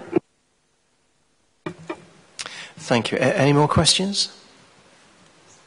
Okay, right, we'll move to the debate. Normally it's a courtesy to ask a ward councillor who's on the committee to speak first, but Councillor Simon is happy to forego that. So anybody would like to speak first? Just show. Somebody to kick us off. Excellent. Right, Councillor Hughes. Thank you. So I think, firstly, I think this is only half an application, and I think we need a full application before we can actually really judge the full impact of it. The PBSA will have some effects on things like light spill, and we need to look at an overall lighting strategy, not just a strategy for a small part of a jigsaw puzzle. Secondly, I think the university, they're not a commercial developer, and they must have some sort of duty of care to protect the environment that they're fortunate enough to have use of. And that has to include looking after wildlife, has to look at looking after the habitat. And clearly there's some conflict here over the policy that we're applying and the needs of this particular rare species of bat. So, I think that the whole design needs a lot more thought. It needs a lot more care about that aspect. The fence is oppressive, and I'm not convinced about the overall function. It just seems to me that we're, say, ticking boxes to get this application through, rather than seriously looking at the impact on wildlife. I'm concerned that there's been discussions about appeal costs. I think we should be doing the right thing before we start worrying about the actual cost of the appeals. Let's make sure we do the right thing to protect the habitat that we're fortunate to have. Okay, next speaker, another councillor to speak. Councillor Jackson. I was rather hoping that Councillor Hughes was going to propose a motion, but I think we get the drift, and I take very seriously what Councillor Rigby said, and so I was going to second, because I think this fence is too intrusive on the whole habitat. I think there are very serious ecological reasons why we should object to this particular construction. And I was just going back and thinking, had this come in as an outline and we were being asked to approve access, the principle and so on, and leave the design until later, I would have been much, much more comfortable. But I'm afraid I don't think it's acceptable on grounds of ecology, on aesthetic grounds. And we've been talking about how it's necessary, of course this is a commercial matter, how it's necessary to sustain the student accommodation that may be built. But what about the students in the accommodation if they suddenly find their concentration is being disturbed by the noise of American football? So as I said, I was going to second a resolution to object to this proposal. Right, it wasn't very clear when Councillor Hughes spoke. He was obviously minded to propose objection, but is that a motion that you're putting forward?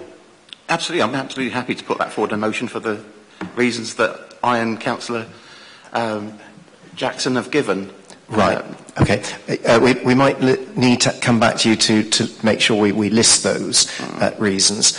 And just to be clear, you're seconding that motion. Right, so the debate now is around the motion to overturn the officer recommendation and to object to the application. So who would like to speak on that? Councillor Halson. Thank you, Chair. I'm hoping we can still carry on debating this because I'm really struggling with the balance. There are positives and there are negatives. I think the first thing, I agree with my colleagues about the fencing.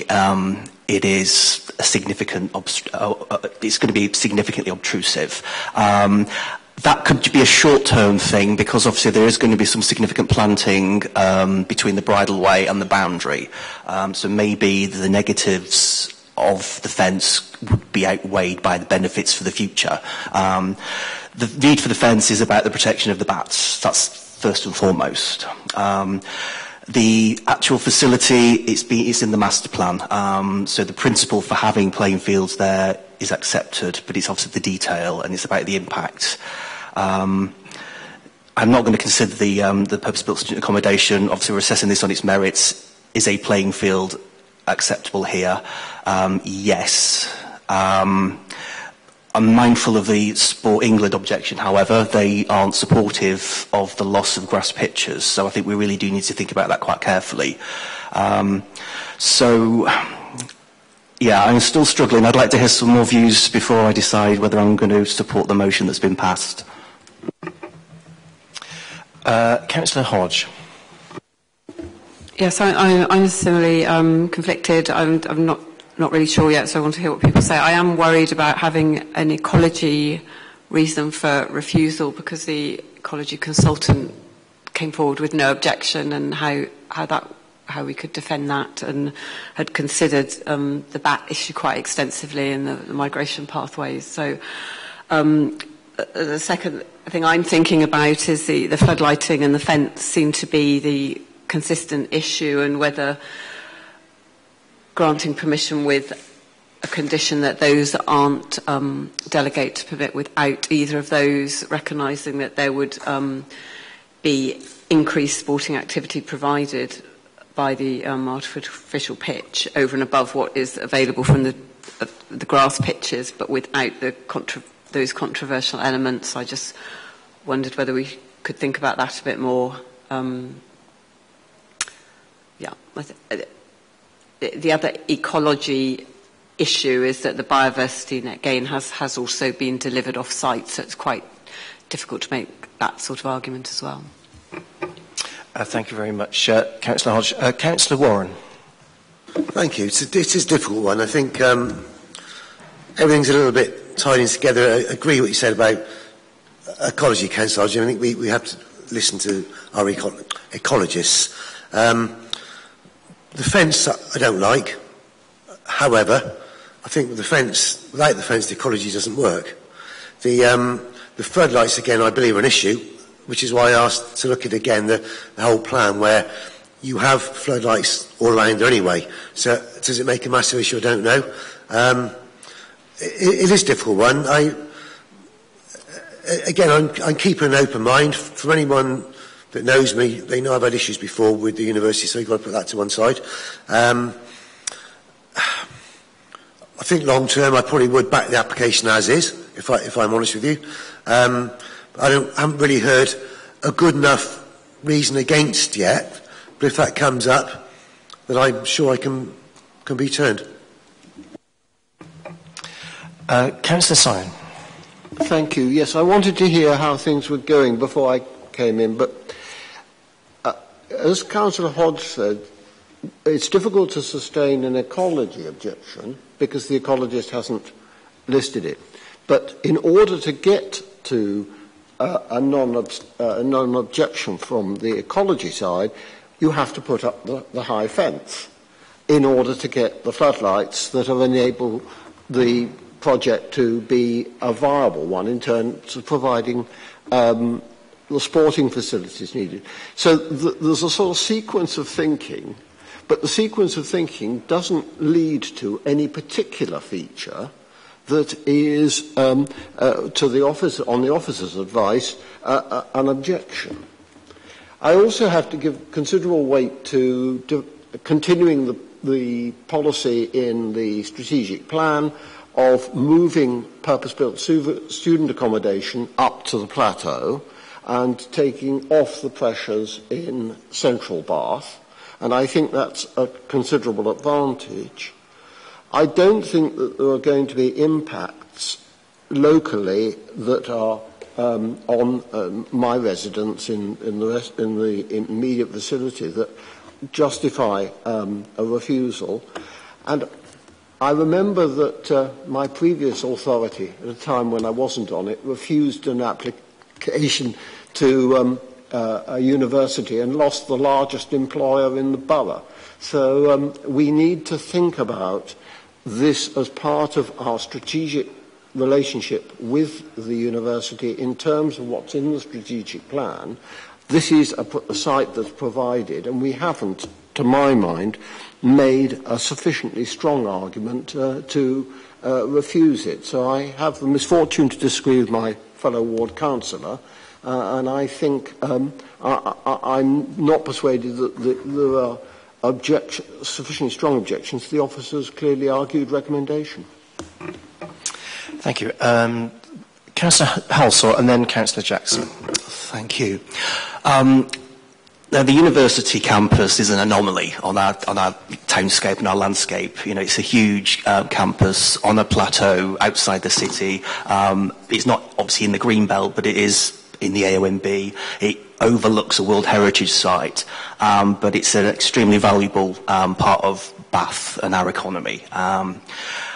There are already sports facilities there. There are already many buildings there, buildings that, you know, have been around since the 60s, and, you know, there are very mixed views about the architecture of the campus and how it's evolving.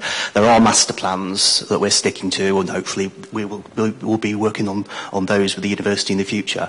We've got another issue with light spillage, I know, from Lansdowne. When you think about the race course and you've got race meetings in the evenings, you know, you do see the glow on the down up there.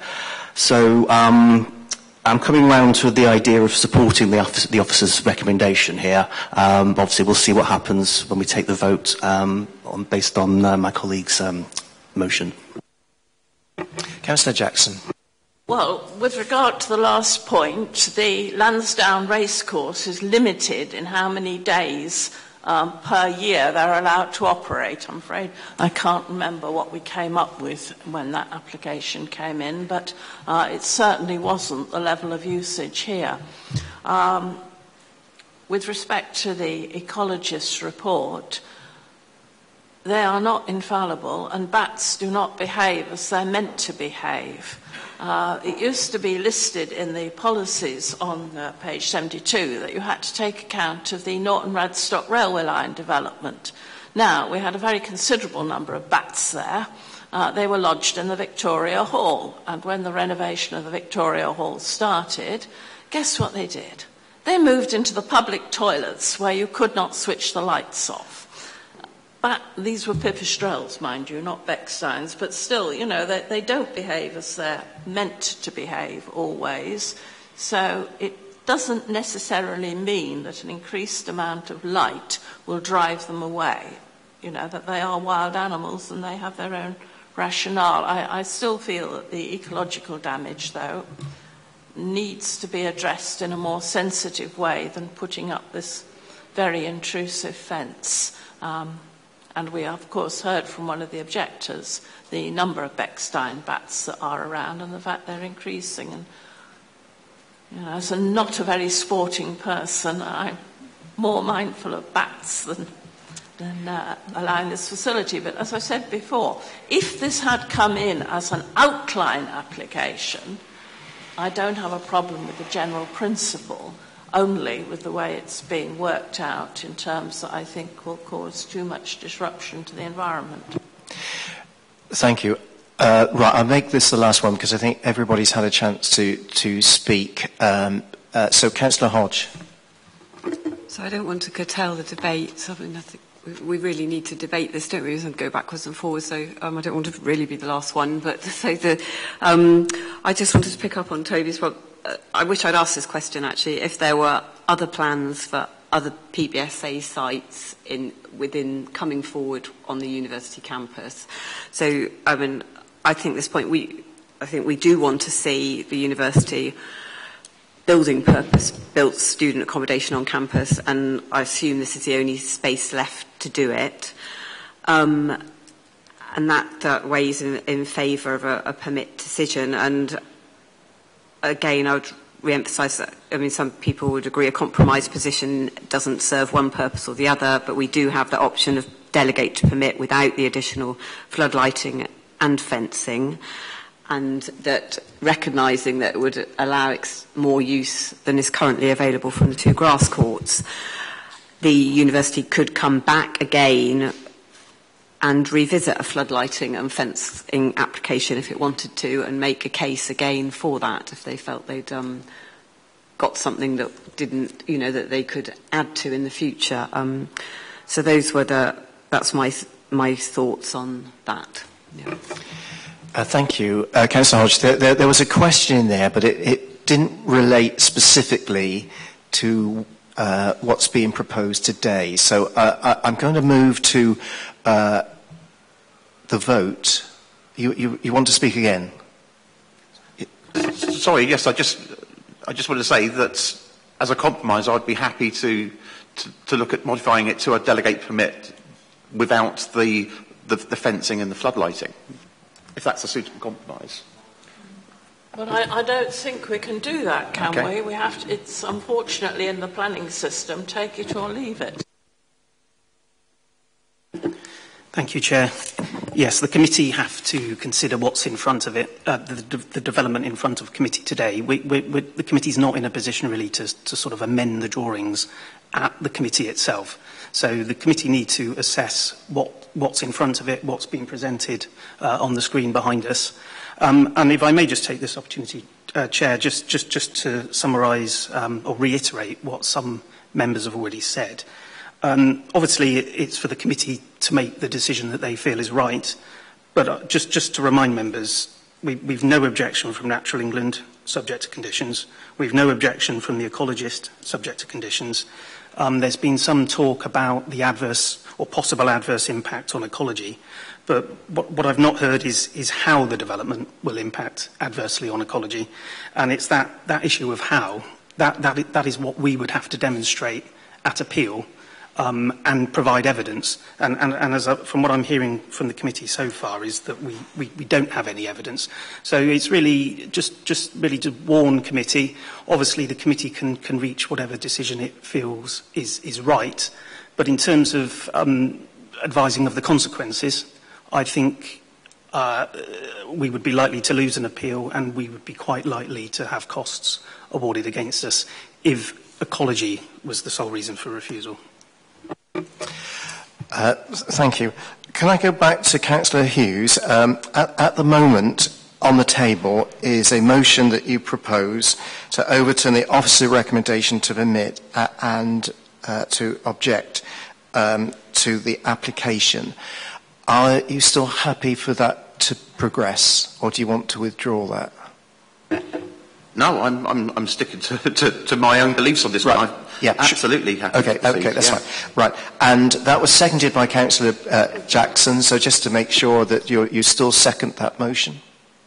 And in response to Mr. Gom, I would say that the objectors had given enough factual, scientific evidence about the impact on the bats. I can certainly come up with a few more about the amount of plastic that's going to be used.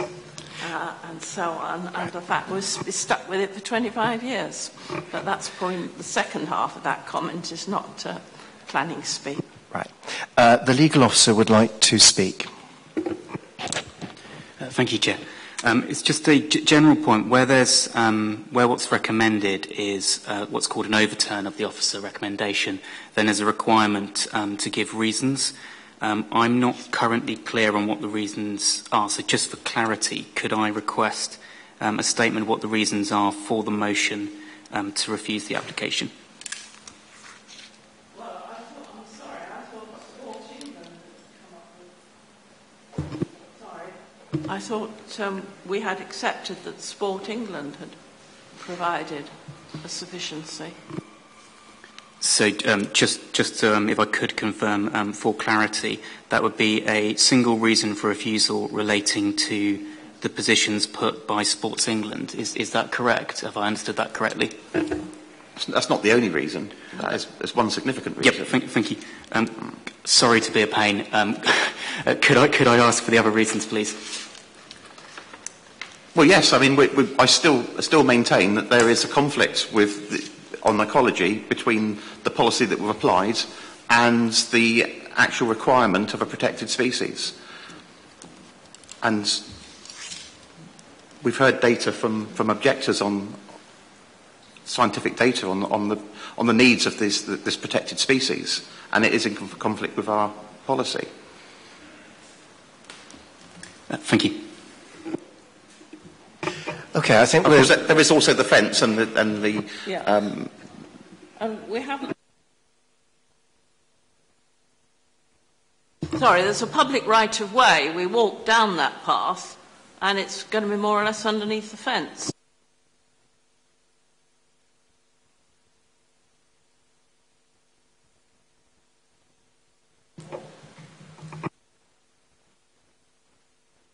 Thank Thank you. So just to confirm that I've understood correctly, there are 4 reasons for refusal.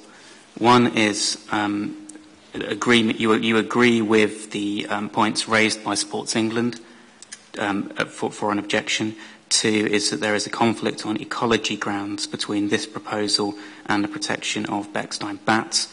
3, that the impact of the fence, I understand that to be a landscape and visual point, is unacceptable. And 4, that the impact on the public right-of-way is unacceptable. Is that correct? And because it's a motion that's then seconded, could I have a nod from both of you on that one, please? Thank you. Right, we'll go to a vote on that motion. So we have a motion to overturn the officer recommendation to permit and to object on the grounds that have just been listed. So all those in favour of that motion, please show. All those against, please show. Right, that motion has fallen. Do we have another motion? Councillor Halsall.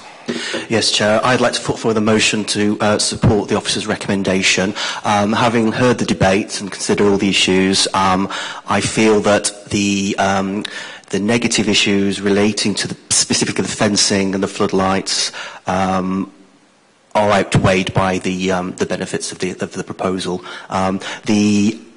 As the officer notes in the report, the lighting will only be more impactful the closer you are to the site, and the fencing will, whilst in the short term be obtrusive, with the landscaping strategy that's going to be required by a condition, that will reduce over time, and certainly the further away you are from the site, the less impactful the development will be. So I'm happy to support the recommendation. Councillor Simon, you're happy to second that? Do you want to speak to it? No, thank you. Right, so we have a motion proposed by Councillor Halsall, seconded by Councillor Simon, to accept the officer recommendation to permit. Those in favour, please show. Those against, please show. And I think any abstentions? No. Right, so that is carried, and that ends this morning's cases. So we'll take a break now. It's just gone, it's about 1:05. We'll resume at 2 p.m. Thank you.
Right, good afternoon, everybody. Welcome back to people who are here this morning, and welcome to people who've just joined us. Because there are people who've just joined us, we'll go through a couple of the formalities. So, firstly, I'd like the top table just to introduce themselves. So, first of all, to my right. Hello, I'm Karina Haskins from Democratic Services. Thank you, Chair. I'm Chris Gomm. I'm one of the team managers in development management. And I'm David Brown. I'm one of the council solicitors. And I'm Councillor Duncan Hounsell, the chair of the planning committee. Also, we'll just run through again the public speaking procedure so that everyone understands. Thank you. Thank you, Chair. Speakers will be called to speak immediately after the case officer has made their presentation about the application. Supporters of the application will be allowed 3 minutes. Objectors to an application will be allowed 3 minutes. If there's more than one objector or supporter, then they must share the 3 minutes. Ward councillors not on the committee may also speak for a maximum of 5 minutes. Speeches will be timed by the traffic light system you can see on the table next to me. At the start, the light will be green. It will turn to amber when there's 1 minute of speaking time remaining, and when the light turns red, speakers should immediately conclude their remarks. Thank you. Thank you very much. Right, we'll move to the first case to be determined this afternoon, 23/00895/FUL, Charlcombe Way. So over to the case officer, Samantha Mason, to present her report. Thank you, Chair. A couple of verbal updates to start with. So due to administration error, the plans list has not been printed on the committee agenda for this application. So the plans relating to this case will be the ones shown during the presentation today, but for the avoidance of doubt, I'll quickly read the list now. That's the existing site location plan, Plot 1 basement plan, Plot 1 proposed lower ground floor plan, proposed Plot 1 east elevation, proposed floor plans for Plot 2, proposed section for Plot 2, proposed lighting strategy, proposed street elevation, proposed section, existing topographical site plan section, existing elevations, demolition plan, existing floor plans, Plot 1 proposed upper ground floor plan, proposed site block plan, proposed setting out site plan, proposed site sections, Plot 1 south-facing elevation, west-facing elevation, north-facing elevation and east-facing elevation, proposed elevations for Plot 2 and swept path analysis. An additional objection has also been received from a further neighbour since the close of the agenda. The points raised include residential amenity, overbearing impact and overlooking, and drainage concerns, and these points have all previously been addressed in the officer's report. So, on to the presentation. This proposal is seeking permission for the erection of 2 detached dwellings with associated means of access, car parking and associated infrastructure following the demolition of the existing dwelling and outbuilding. The site is located along Charlcombe Way within the Lambridge ward. So the site is shown edged in red on the location plan and marked with the red dot on the aerial plan. Charlcombe Way bounds the plot to the west, a small unadopted track that provides access for the existing dwelling and Charlcombe pumping station runs along the north of the site. The Greenbelt and AONB are beyond this. The site is located within the defined urban area for Bath. The site is not within a conservation area but is within the World Heritage Sites. The nearby bus stop is located 120 metres away at the end of Salisbury Way, walking distance from the site. The site has an extensive planning history, and here I've picked out some of the more poignant cases rather than go through the full history in this presentation. In 2020, an application for 2 dwellings and extension to the cottage was refused by committee on appearance, landscape and ecology grounds. This was later appealed, and the inspector upheld the decision, but only on the grounds of appearance. This plan here shows the refused scheme with the 3 dwellings in blue compared to the current scheme for 2 dwellings in red. Following the appeal, the applicants applied for prior approval to demolish the cottage. The matters for prior approval are set out in the General Permitted Development Order. A local planning authority cannot consider any other matters when determining prior approval. The statutory requirements relating to prior approval are much less prescriptive than those relating to the planning application. Prior approval is a light touch process that doesn't replicate the planning application system. Under this process, the proposed demolition of Waterworks Cottage was found to be permitted development in line with the Permitted Development Order. As such, the loss of the cottage has already been established and through this alternative route and cannot be resisted. Next, we have the existing site location plan. The plan also includes the contours of the site showing sloping nature downward from west to east. That's a little hard to make out, but the cottage is in the middle there. So this slide shows the proposed site plan. The cottage is proposed to be demolished. You can see the outline in dotted red. Plot 1 will be located on the similar western part of the site, and Plot 2 located downslope. So just while we're on this plan, it also shows the planting and ecological enhancement zones, here and here. And the blue dotted line shows where the amphibian fencing, here, is to be erected during construction as precautionary working measures due to the local toad and frog migration route. So just to clarify, this site does not have any ecological designations. An important breeding pond for amphibians, including frogs and toads, is located 300 metres north of the site. Each year, the amphibians migrate from the surrounding hills to the pond to breed in early spring, and then they journey away from the pond to forage. So the amphibians may travel through and forage around the wider neighbourhood, including the application site. As such, a mitigation enhancement, such as the fencing shown, has been proposed through the Ecological Mitigation and Enhancement Plan, which has been conditioned. So here we have the existing elevations of the cottage, which, as I've discussed, benefits from demolition consent. Now we have the proposed elevations for Plot 1, the north elevation and the south elevation at the bottom. And you can see the existing cottage marked with the red line. So Plot 1 will be 3 stories. And then we have the proposed west elevation, which faces Chalcombe Way, and the east elevation. You can see the neighbouring property of Coombe House shown on these plans here and here. Next up, the elevations of Plot 2. So we have north, south, east, and west. And then some site sections. So this top one is through the site, Chalcombe Way up here, Plot 1 and Plot 2, and then section CC across the site with the proposed Plot 1 and Coombe House. And then this is the street scene elevations from Chalcombe Way, again showing Plot 1 here.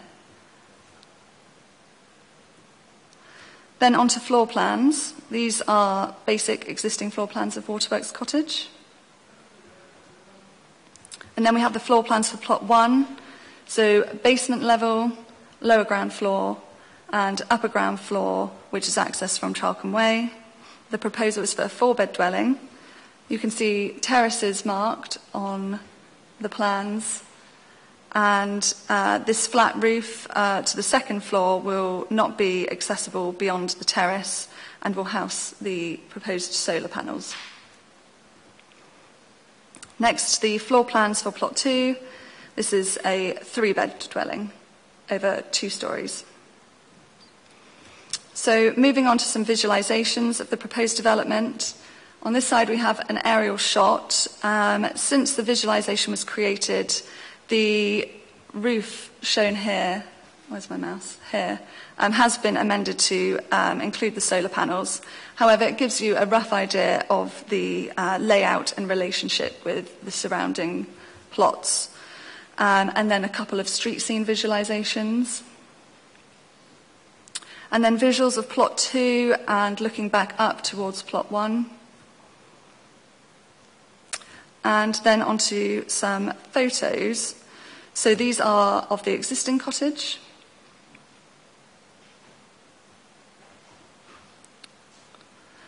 Then we have some of the street scene looking along Chalcombe Way back towards the cottage. And then some photos with neighbouring properties visible. So we've got Coombe House here, and the properties along Chalcombe Way, just through at the top here. And these are some views across the wider site taken from inside a neighbouring property. So Waterworks Cottage shown here, and then sweeping round to the rest of Fairfield Park area. And then finally some wider shots taken from the LVIA. So the top left is taken from Colliers Lane looking back towards the city. The site's marked by the black line. The middle top is from Colliers Lane at the start of the public footpath. And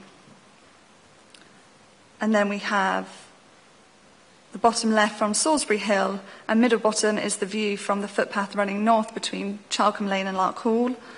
And then this is a photo taken from the adjacent field with Waterworks Cottage in that side of the hedge there. So to conclude, the proposal is recommended for permission for the reasons set out in the officer's report. Thank you. Right, we now move on to public speakers. The first to speak is Mr. Tom Rock, agent in support.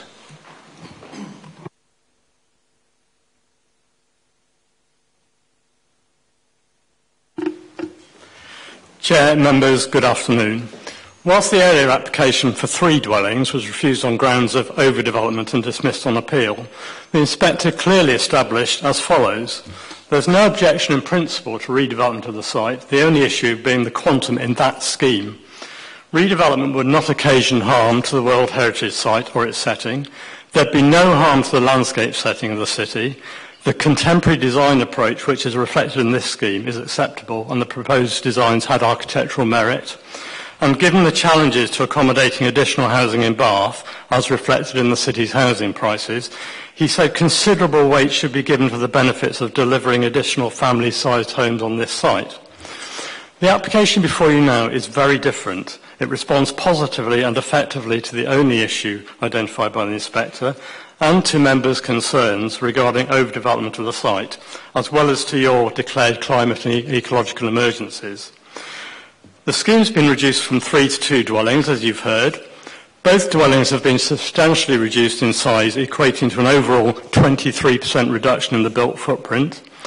Only one dwelling, as you've seen, is now sited on the top part of the site, adjacent to Chalcombe Way, in the position of the existing dwelling, leaving significant open space to the boundaries on either side. And the dwelling on the upper plot has been reduced in height to maintain views to the hills to the north.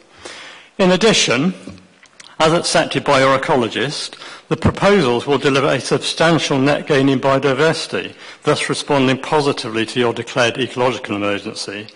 As you've seen, extensive use is made of green roofs, and large parts of the site are set aside for biodiversity enhancement in accordance with the management plan. The proposals respond totally and effectively to your declared climate emergency.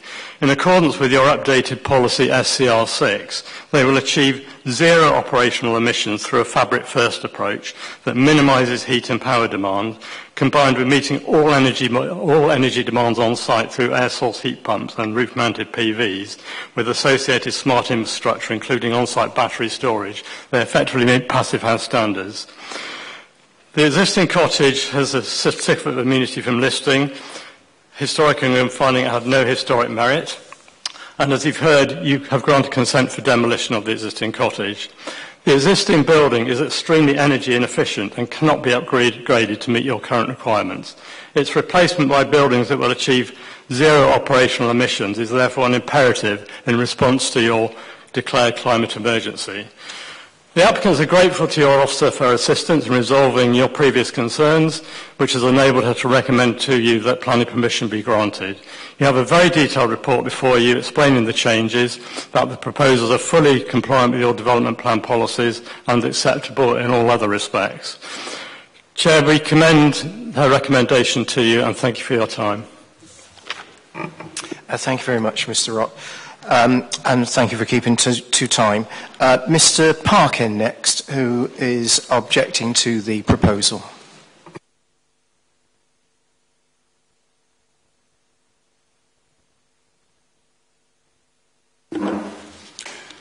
Chairman, members of the committee, I speak on behalf of the local and wider community and as a resident of the immediately neighbouring Coombe House.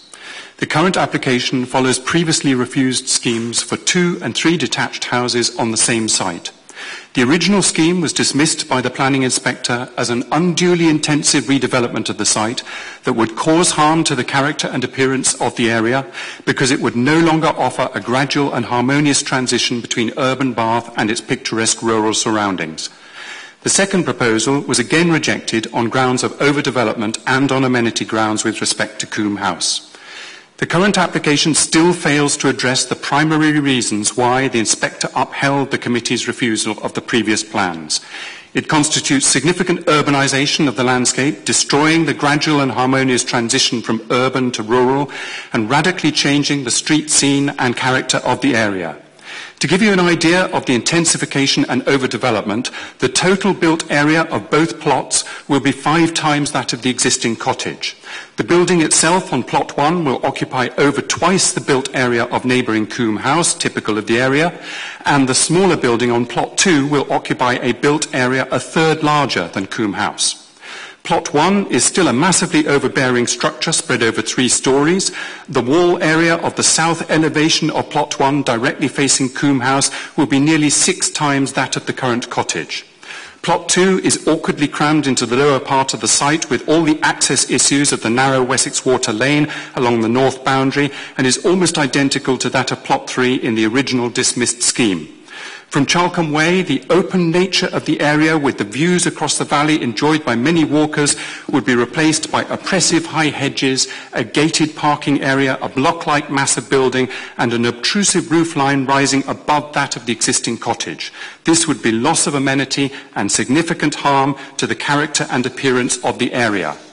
The proposal would still harm the amenity of neighbouring Coombe House. It proposes built form at a raised level with an open balcony allowing unhindered views into the garden and living rooms on the north side of Coombe House and the gardens of Plot 2. The highway safety issue resulting from the acute angle of the junction between narrow access lane to Plot 2 and Chalcombe Way should not be dismissed. The swept path analysis, even for a small car, shows the need for multiple manoeuvres to make the turn, and multiple car parking at both dwellings will lead to increased traffic. Contrary to the referral, the proposal represents a new and increased threat to highway safety. It is kindly requested that the committee refuse the current proposal on grounds of overdevelopment, design, amenity and highway safety. Should the committee choose to defer, we would urge you to make a site visit to fully appreciate the complications and test out access. Thank you for your time. Thank you very much, Mr. Parkin. Our next speaker is Councillor Joanna Wright, local ward member. Thank you, Chair. Thank you, Committee. Okay. It is useful to note that there has been an ongoing request to build on the site of Waterworks Cottage for years. The previous application was refused and the appeal dismissed by the Planning Inspectorate on the grounds that the whole scheme was intensive redevelopment of the site and that the edge of the settlement site is not well suited to accommodating the quantum development that is proposed. I would suggest that this new application continues to be overdevelopment at a site that borders the picturesque edge of Bath, and therefore the proposal could cause harm to the character and appearance of the area, which overlooks an area of outstanding natural beauty. The harmonious transition between urban Bath and its surroundings would be in conflict with the adopted local policies CP6 and the core strategy and policies D1, D2, D3, D4 and D5 of the adopted placemaking plan. This application, as we have already heard, is very large in size and continues to fail to address the amenity concerns for the owners of Coombe House. Plot 1 total build would be 30% of the plot and Plot 2 36%. The overall footprint would be 33% of the plot in comparison to Coombe House, which has a total footprint of 18% including a garage. The present footprint of Waterworks Cottage, including the outbuildings, is 7%. The amenity concerns in this application include building a raised level open balcony allowing unhindered views into the gardens of Coombe House and Plot 2's garden. This causes significant amenity, overbearing and privacy impacts. The design does not address neighbourly amenity issues and is contrary to policies D1 to D6. The height of Plot 1 is significant. The plans state no higher than the height of Coombe House garage. However, this is misleading information. Plot 1 build will be started at a lower elevation, but will be approximately 30 centimetres shorter than the height of Coombe House garage. Therefore, it is a rather large building that imposes directly in the location and is not in keeping with the proportions of the area. The environmental impact has still to be addressed, and I would ask that a report be brought back to this committee on the impact of toads. Please note that the toad survey took place at the wrong time of year and therefore would seem invalid. The Charcombe Toad Rescue Group, who have been rescuing toads and newts in the area significantly for some time since 2022, has stated that a concern is that the proposed dwelling will take up much of the site and connectivity through the historic migration route will be lost. Therefore, in relation to the recent local partial plan updates and the needs to increase biodiversity, it is clear that these two large buildings will impact the local toad population. The biggest threat to amphibians in the UK is the impact from habitat change and the loss of migration. This overdevelopment therefore creates a further barrier to our native flora and fauna. Further, the idea that a sedum roof is in some way a net gain appears to be I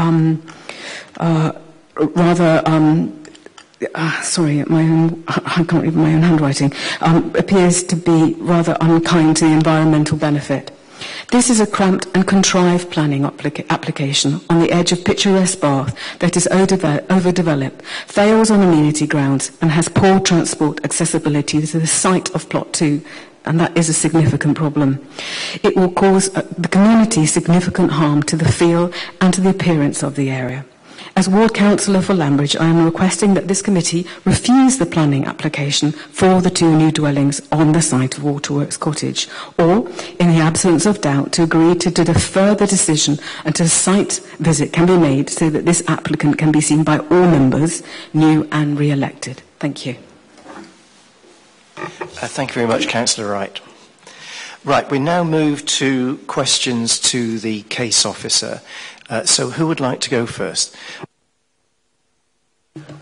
Well, there are rather a lot of questions. I would like to know what the implications are of having a flat roof, which was on the design, and whether sort of passive house energy saving can be accommodated in it. But actually, given the questions that Councillor Wright's raised, I'm wondering if we couldn't. I would like to propose a site visit. No, we're not at that stage yet, I'm sorry. It's questions, please, to the case officer. Then can I have a question answered? A, about flat roofs, B, about energy saving, and C, when we went on the previous site visit, I had thought there was no bus service, but actually it's within relatively short walking distance of a bus stop. But I wonder if the officer knows if that bus service up to the estate is still running or whether it's one of the ones that's got cut.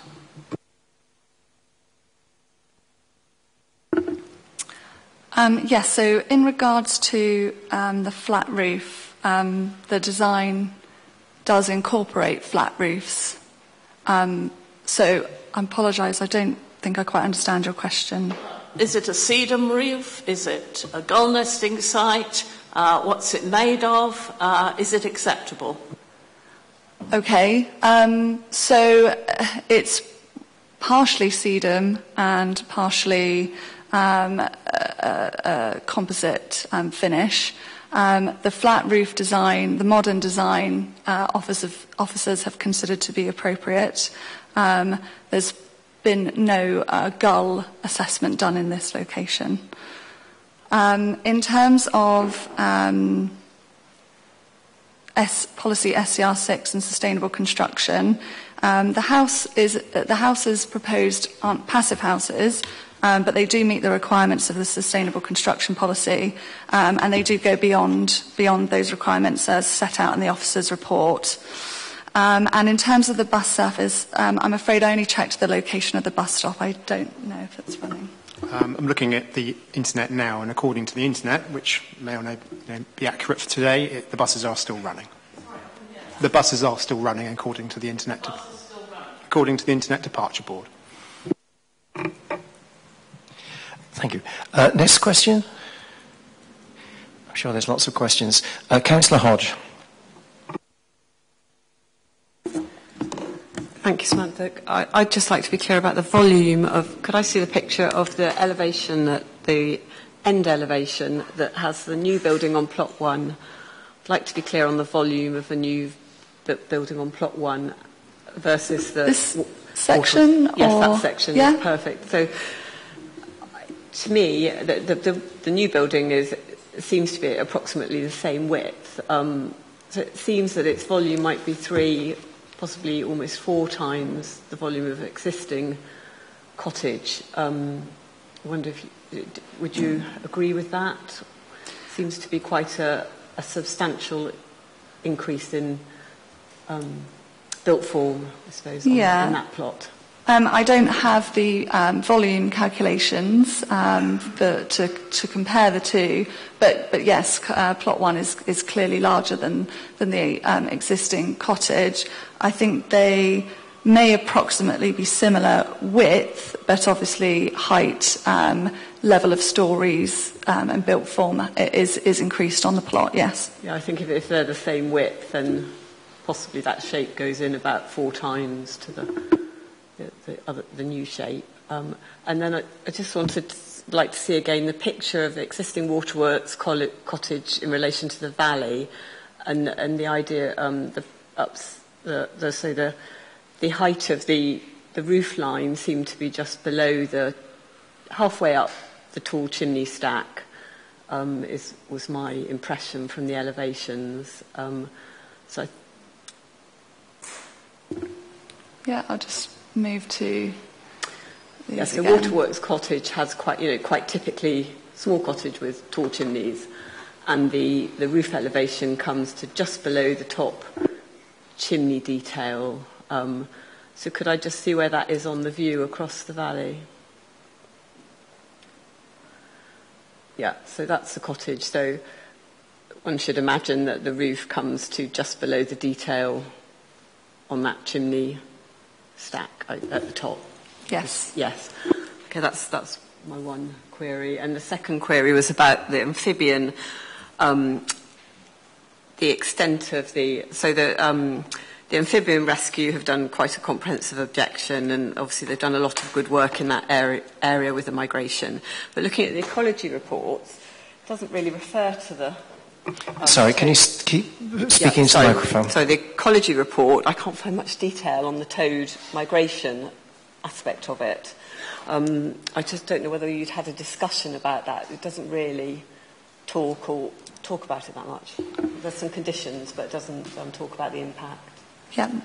Yeah. So during the course of this application and previous application, the Council's ecologist has been involved. Additional mitigation measures were put forward to address the toads and frogs in the locality, which, you're right, were not fully picked up originally by the applicant's ecologist. The migration period is around early spring. I believe it's sort of February to May time. So the Ecological Mitigation Enhancement Plan has picked up on some matters of mitigation, such as the fencing that I showed during construction and the timing of the construction period.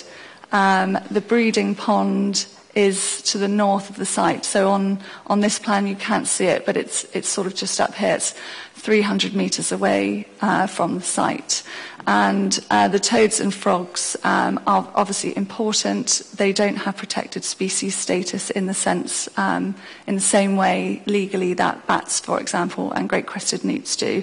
So they've been taken into account, and the Council's ecologist is satisfied with the recommendations and hasn't raised an objection. Councillor Gurley. Yep. It seems to me that from what Mr Parkin was saying, and also the objection that was lodged quite late, that there are issues around overlooking the neighbours, both north and south, at least I assume it's north and south, and the fact there's a balcony overlooking the Coombe House, and I wonder what you could say about that, because that's obviously a fundamental problem for neighbours on either side. Yep, so I'll just point out on this plan again, obviously we've got Waterworks Cottage here, and then the immediate neighbour of Coombe House here.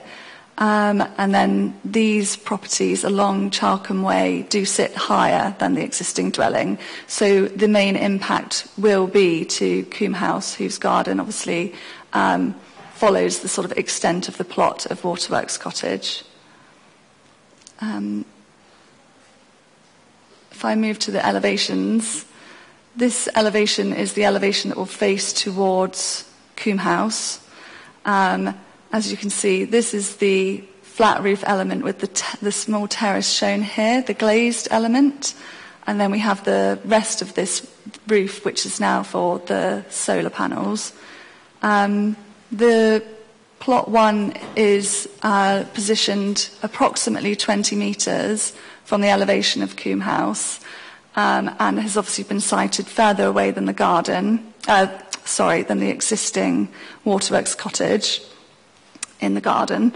And there is a small terrace here, but officers consider that the distance is sufficient and that a certain level of overlooking is expected in residential locations, that this wouldn't be significant to warrant refusal. Obviously, that is a planning judgment that committee members may feel differently. Councillor Simon. Yes, I mean, following up on that, my previous authority... No, sorry, Councillor Simon.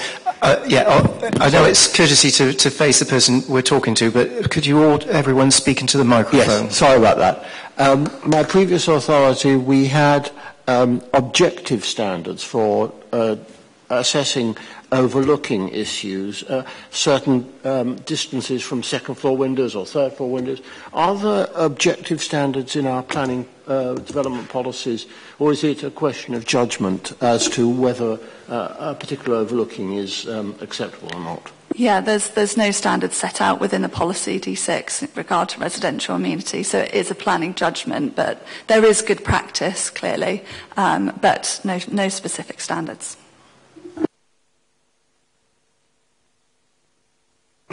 Any more questions?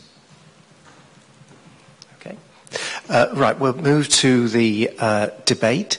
Who would like to start? So, Councillor Jackson.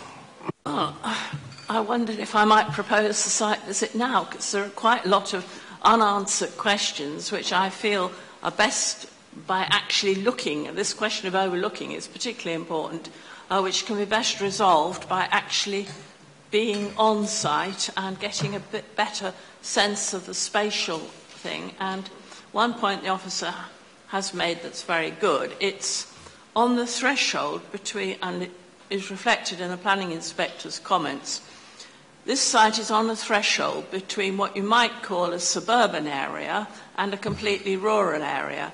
And I think it's only by standing there that you can judge where the balance lies and whether a development of these dimensions should be permitted or not. So I'm proposing a site visit. Okay, thank you, Councillor Jackson. Does that have a seconder? Councillor Hodge. Yes, I'd like to second that, because I think it's a very unusual site that isn't really... it's illustrated in the design and access statement, but nowhere else really in the documents, and it slopes away steeply. And I think also the appearance and character and appearance of the house and the houses in the previous appeal were an issue, and I think it would be useful for committee members to see the size and appearance of the existing properties that are along Charcombe Way in the setting, and the impact of the new proposal on the site, in that particular site, because it is very unusual. It's a popular footpath, no through road, a popular footpath, and lots of other considerations. Okay, thank you. Right, we have a motion for a site visit proposed and seconded. We'll have a very short debate on that, so we're not discussing whether to approve or object to the planning application. This is purely about whether to have a site visit. And a site visit would be desirable if it's going to add to our knowledge and understanding of this application.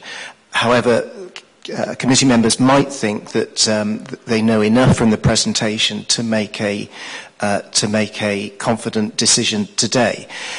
So, a very short discussion about whether we have a site visit. Councillor Hughes. Yeah, I think it's a great idea, the site visit. I think the topography of this site is so unusual. I just can't see how I can really make an informed decision without physically seeing the sites. So, yeah, I'd absolutely support the site visit. Anybody want to speak against the site visit? Councillor Hossel.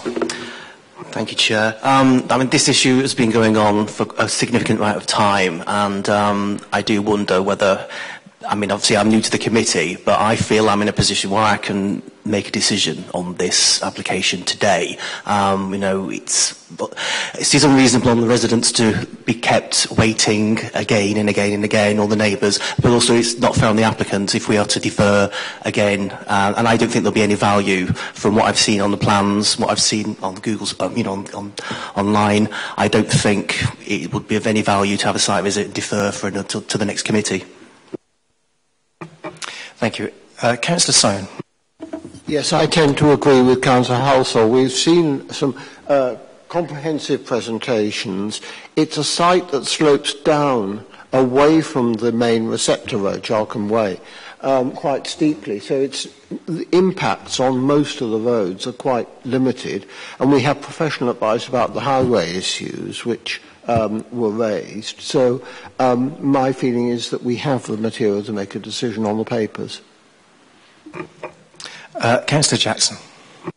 I know the officer is doing her best, and it's really, she's not responsible for the weather, but some of those photographs were so dark I couldn't see properly what was being indicated, I'm afraid. It's not her fault, but that's just the way it is. And I'd also wonder what the legal position is, that we have these papers set out, but we didn't have the list of plans, I don't know why I missed it, probably, at the end, that we might have wanted to look at had we been able.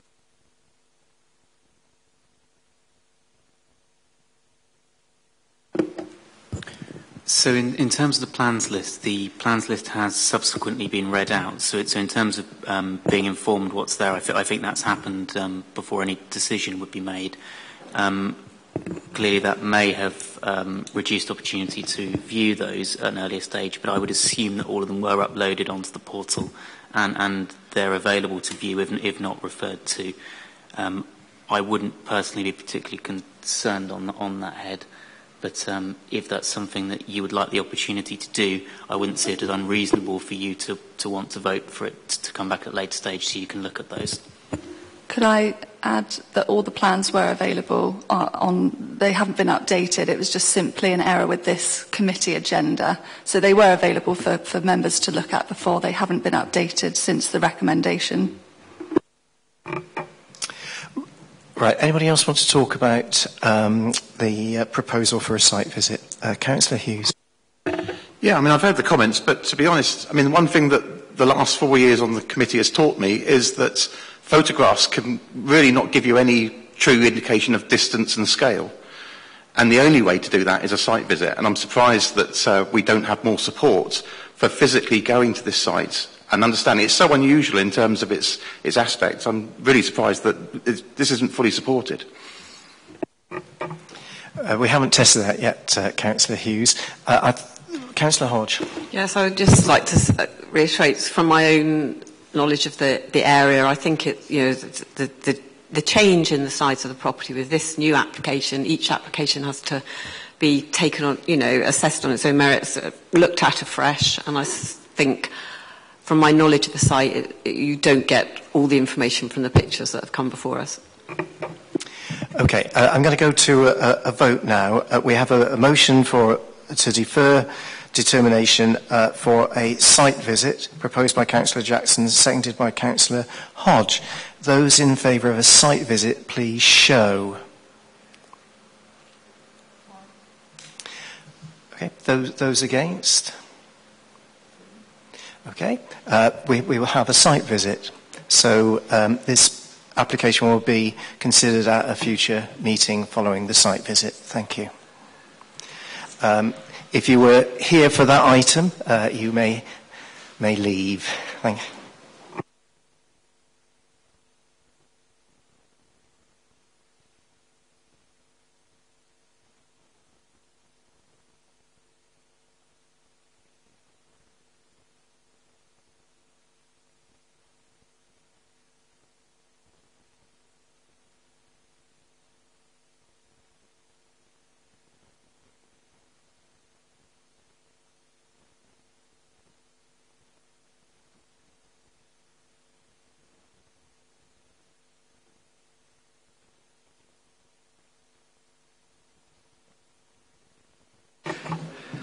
Right, we move to the last item today, or the last planning application today, 23/01-067/VAR, land between Three Gables and Paysons Croft, Church Lane, Bishop Sutton. I invite the case officer to present the case. Thank you, Chair. I'm actually presenting this on behalf of the case officer who can't be here today. So the application is for variation of Condition 7 of Application 20/00257/FUL relating to the erection of a dwelling. Condition 7 refers to the plans list, and this application is seeking to modify the design of the dwelling previously approved by Planning Committee in 2020. This type of application is known as a Section 73 application, and to clarify, there is recent case law from early 2023 in which a judge found it was permissible to alter the design of a scheme through a Section 76 variation, as long as it doesn't clash with the description of the permission. In this case, officers are satisfied that the amendments proposed do not clash with the original description, erection of a dwelling, and the Section 73 can therefore be considered. So this slide shows the site location plan edged in red and the rest of the land in the applicant's ownership edged in blue. And we have an aerial image of the site marked with the black dot. This is the location of the dwelling, of the proposed dwelling. So this is the previously approved site layout plan. And then this is the proposed amended site layout plan. Obviously, they've been done by different architects, so they're not directly comparable. But the proposal is on a very similar footprint. The previous crucifix layout has been replaced by a sort of T shape, and the landscaping is roughly similar. Parking levels and access remain in the same location and at the same levels. So I'll just toggle between those. We can come back to that if need be. So next we have the elevations as previously approved. So this is the front street facing, the side elevations and the rear elevation. And then the proposed amended elevations. So the main alterations are that the roof pitch is altered slightly, a chimney has now been added. The front projection has also been amended to a cat slide style roof, and there's no rear projection now included, and fenestration and material layouts have also been amended.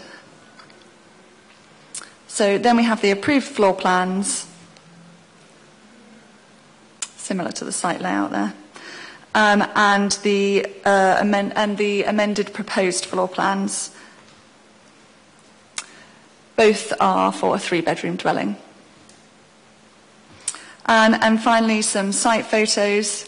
This top one was taken at the time of the original application, so it's a bit out of date now, but it shows you the whole site. And then this is a more recent one where the vegetation's more grown up around the front. And then some of the sort of wider street scene context. So this proposal is recommended for permission for the reasons set out in the officer's report.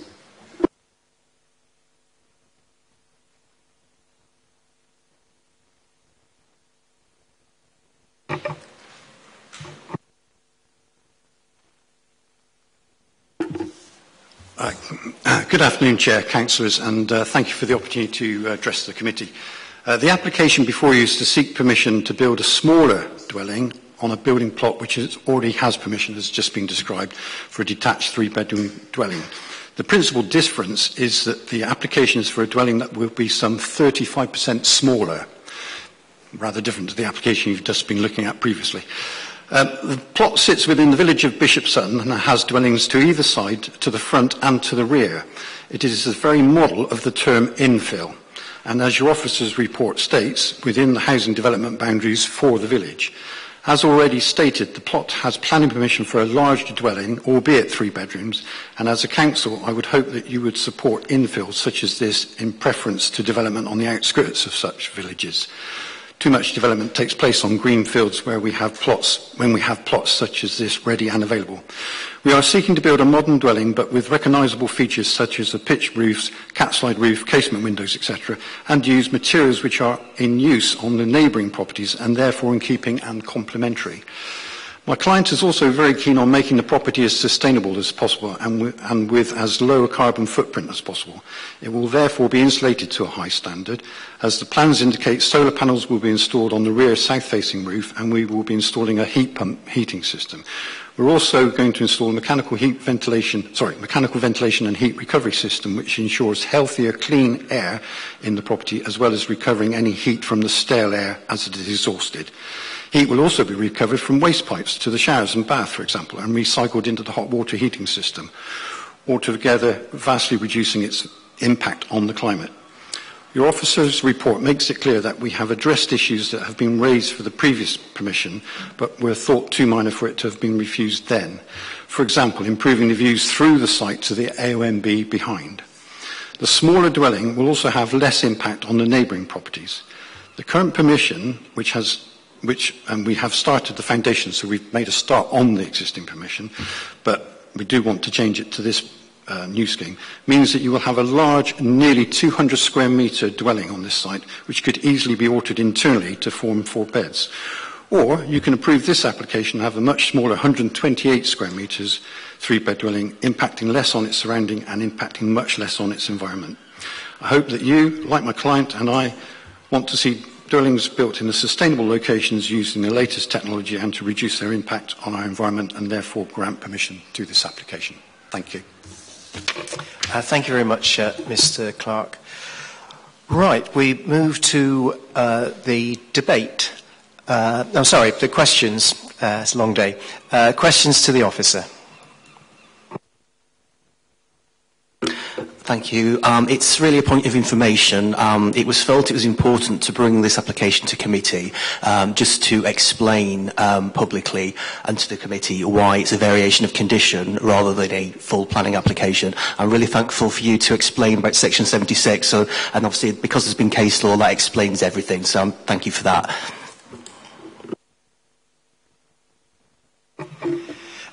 Any more questions? Councillor Hodge. Yes, I just wanted to pick up on one comment, just because it seems to be a smaller building, but there is a comment that the rear elevation is closer to the neighbouring property than it was previously and would overlap. I just wondered, is Yeah, so if you see, this was the originally approved plans. So really it's talking about the relationship with Three Gables here. So you can see the sort of, this line is sort of the rear elevation, and then we have this rear projection. So you can kind of see where that is in line with the edge of Three Gables. In this case, the rear projection it's difficult to tell because there are slightly different scales there, but the rear projection that would have come out slightly further than this has been removed. However, the footprint of the main body has been set back slightly, so it's now sort of just past that rear corner there. So there has been some slight, obviously, amendments to footprint, but the footprint is technically smaller. I hope that answers your question.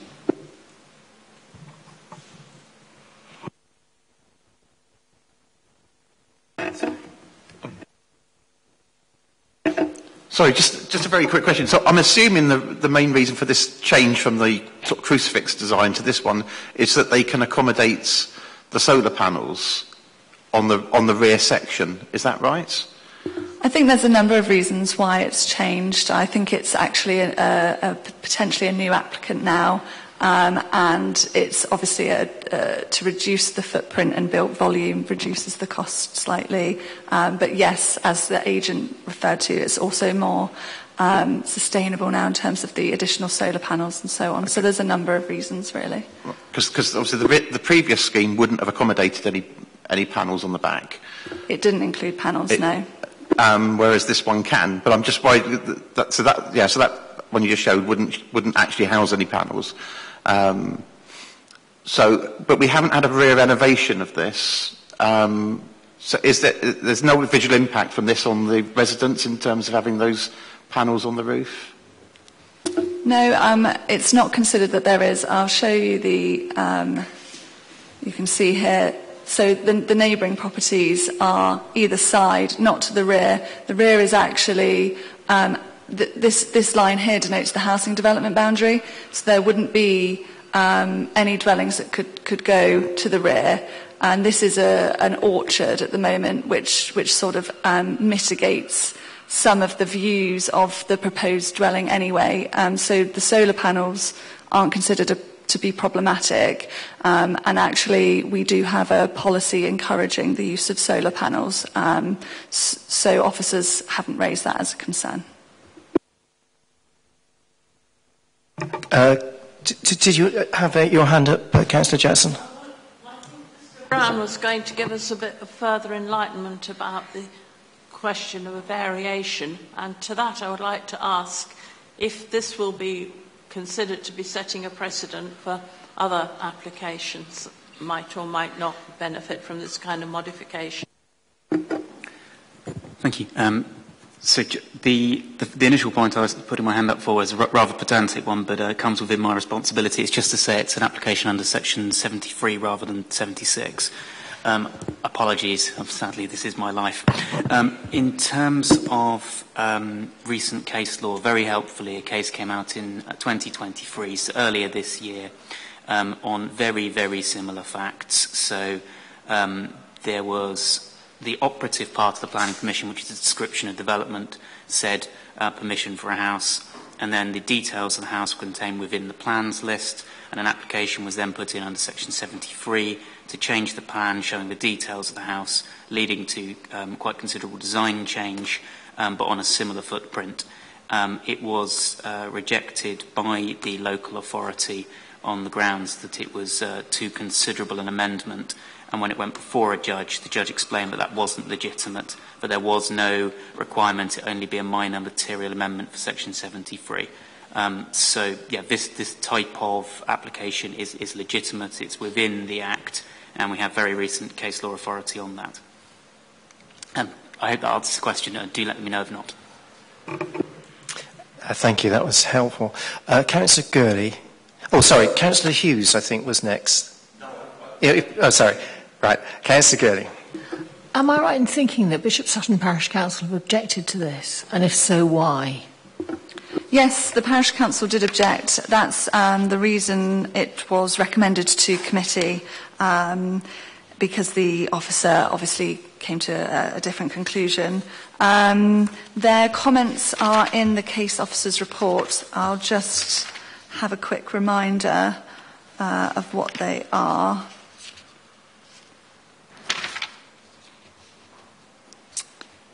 So they've done quite an extensive response, and they go through their neighbourhood plan policies, but it looks like they've accepted that it's infill housing, but they're concerned about the impact on the character and streetscape. And they raise concerns on lighting within the ANOB. I would say that's a rough summary, but obviously all the comments are in the report. Yes, just to be clear, Stowe Sutton Parish Council considered that the changes in design they consider were a significant change to what had been previously approved, and this has come to the committee because we thought in the public interest that people were the change which we've just seen could be determined in public rather than by a case officer, a single case officer, Obviously, it's not clear to even ourselves at the moment what is a minor amendment worthy of a variation or what requires another planning application. But the legal officer has made it clear what the situation is. But that was the concern of the parish council, that they perceive this as a significant change, but the legal officer has explained how it can be considered a variation. Councillor Simon. Thank you. Yes. It seems to me that what Stowe Sutton Parish Council have done is assess it as if it was a new application against all their policies. But we're being asked to consider a variation. And it seems to me that effectively the previous permission created the equivalent of an outline permission, and the only matters we can address in this context are the change in plans and not go back to the principle. And if that's correct, Pastor Lawyer could confirm that if we treat the previous one as an outline permission, is that the right way to approach it?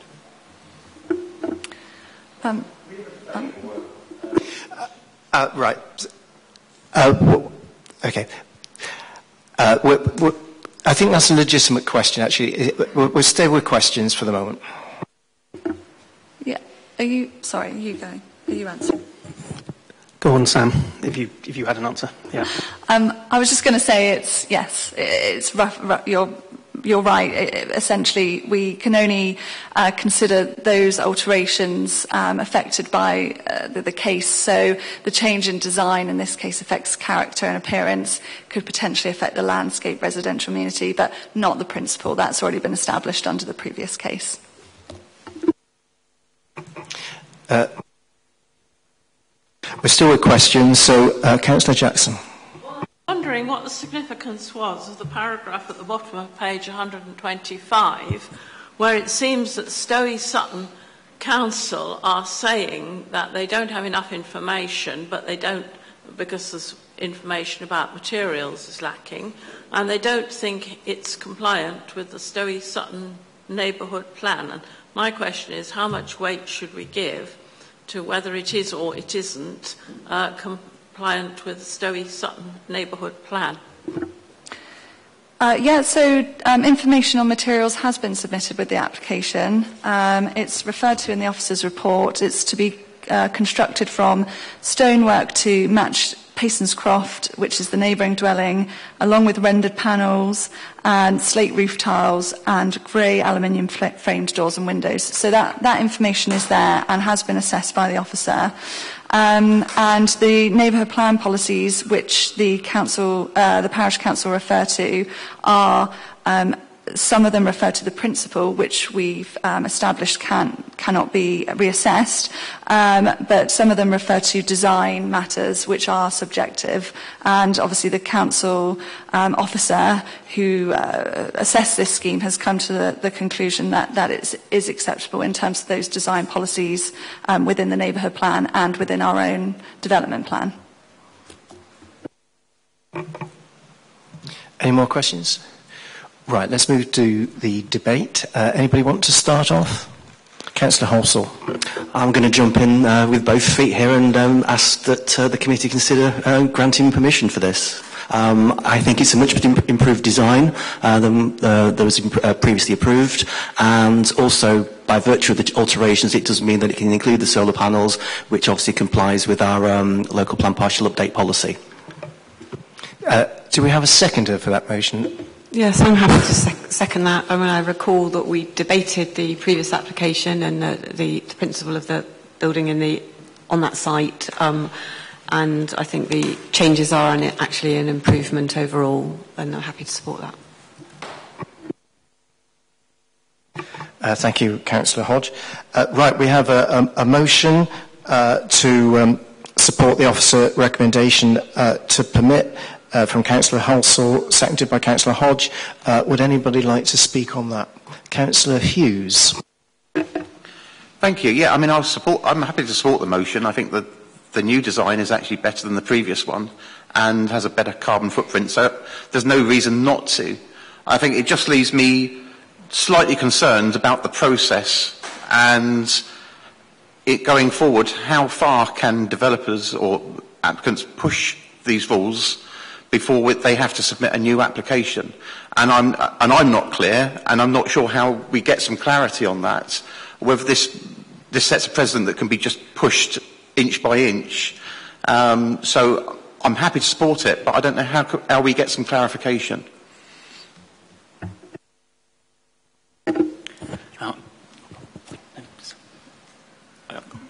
Okay, so in terms of what may or may not come forward in a Section 73 application, that's determined by statute and case law, and it's something that should be assessed by the officers when applications come in. One of the key restrictions on it is that you cannot bring in a new condition that could not have been imposed reasonably on the original permission. And one of the key ways of assessing that is if the operative part of the permission, which is the description of development, for example, the line that says, you may build a house, if that clashes with a condition, that condition is illegitimate. So you couldn't have in the operative part a statement that you may build a house, and then in the conditions, a condition saying you may not build a house. So there are gatekeeping criteria on Section 73, and when officers aren't sure on whether or not something falls within the ambit, they can refer it to legal services. Right, anybody else want to speak? Right, let's move to a vote. We have a proposal to support the officer recommendation to permit from Councillor Halsall, seconded by Councillor Hodge. Those in favour, please show.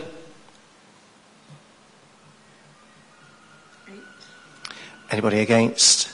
Abstentions? No. That's carried unanimously. Thank you. Right, that's the end of the consideration of the applications. We move on now to the appeals report. And I think we're just being asked to note it, but we can ask any questions. Anybody want to say anything about the appeals report? Councillor Jackson. If you cut me off deliberately at the end of the previous debate, or if you just didn't see my hand. But never mind, what I really wanted to ask. What I really wanted to ask is the decision on Garfunkel's, which it says appeal allowed, dismissed in part, and I didn't have time to look it up, so I wondered if we could have clarification about whether we've had costs incurred and what or not. Okay. Thank you, Chair. Yes, the appeal on Garfunkel's, that was an appeal against a refusal of advertisement consent on the front of the building there and on the side of the canopy. So that was a split decision. So two of the signs were approved and two were refused. And essentially down to the character and appearance and the materials. But there were no costs awarded against us. Thank you. Councillor Simon? I was just looking at this report. It would be very helpful if you could put hyperlinks to the appeal decision, which is on the website, into the decision appeals decided, and we can just flick to that and have a look. Yeah, that seems a very good idea. Any other comments? Councillor Jackson? There's a reason for it, but it'd be useful to know. We've got an enforcement case in my ward, and apparently the details are not on the website, and it is not, although it's got a case number, it's not policy to put enforcement details on the website. So it was a bit difficult when residents wanted to know details. I mean, neighbouring residents. It's not the person who's being enforced against. Is this policy or not? Thank you, Chair. Enforcement investigations are confidential, so we wouldn't be able to publicise those on the website. If enforcement investigations lead to a retrospective planning application, then that would, of course, be on the website. But the enforcement investigation and the complaint relating to it, no, we're unable to publicise those, I'm afraid. Do you think you could drop a line about that to Westfield Parish Council, because they frequently discuss enforcement issues in open session?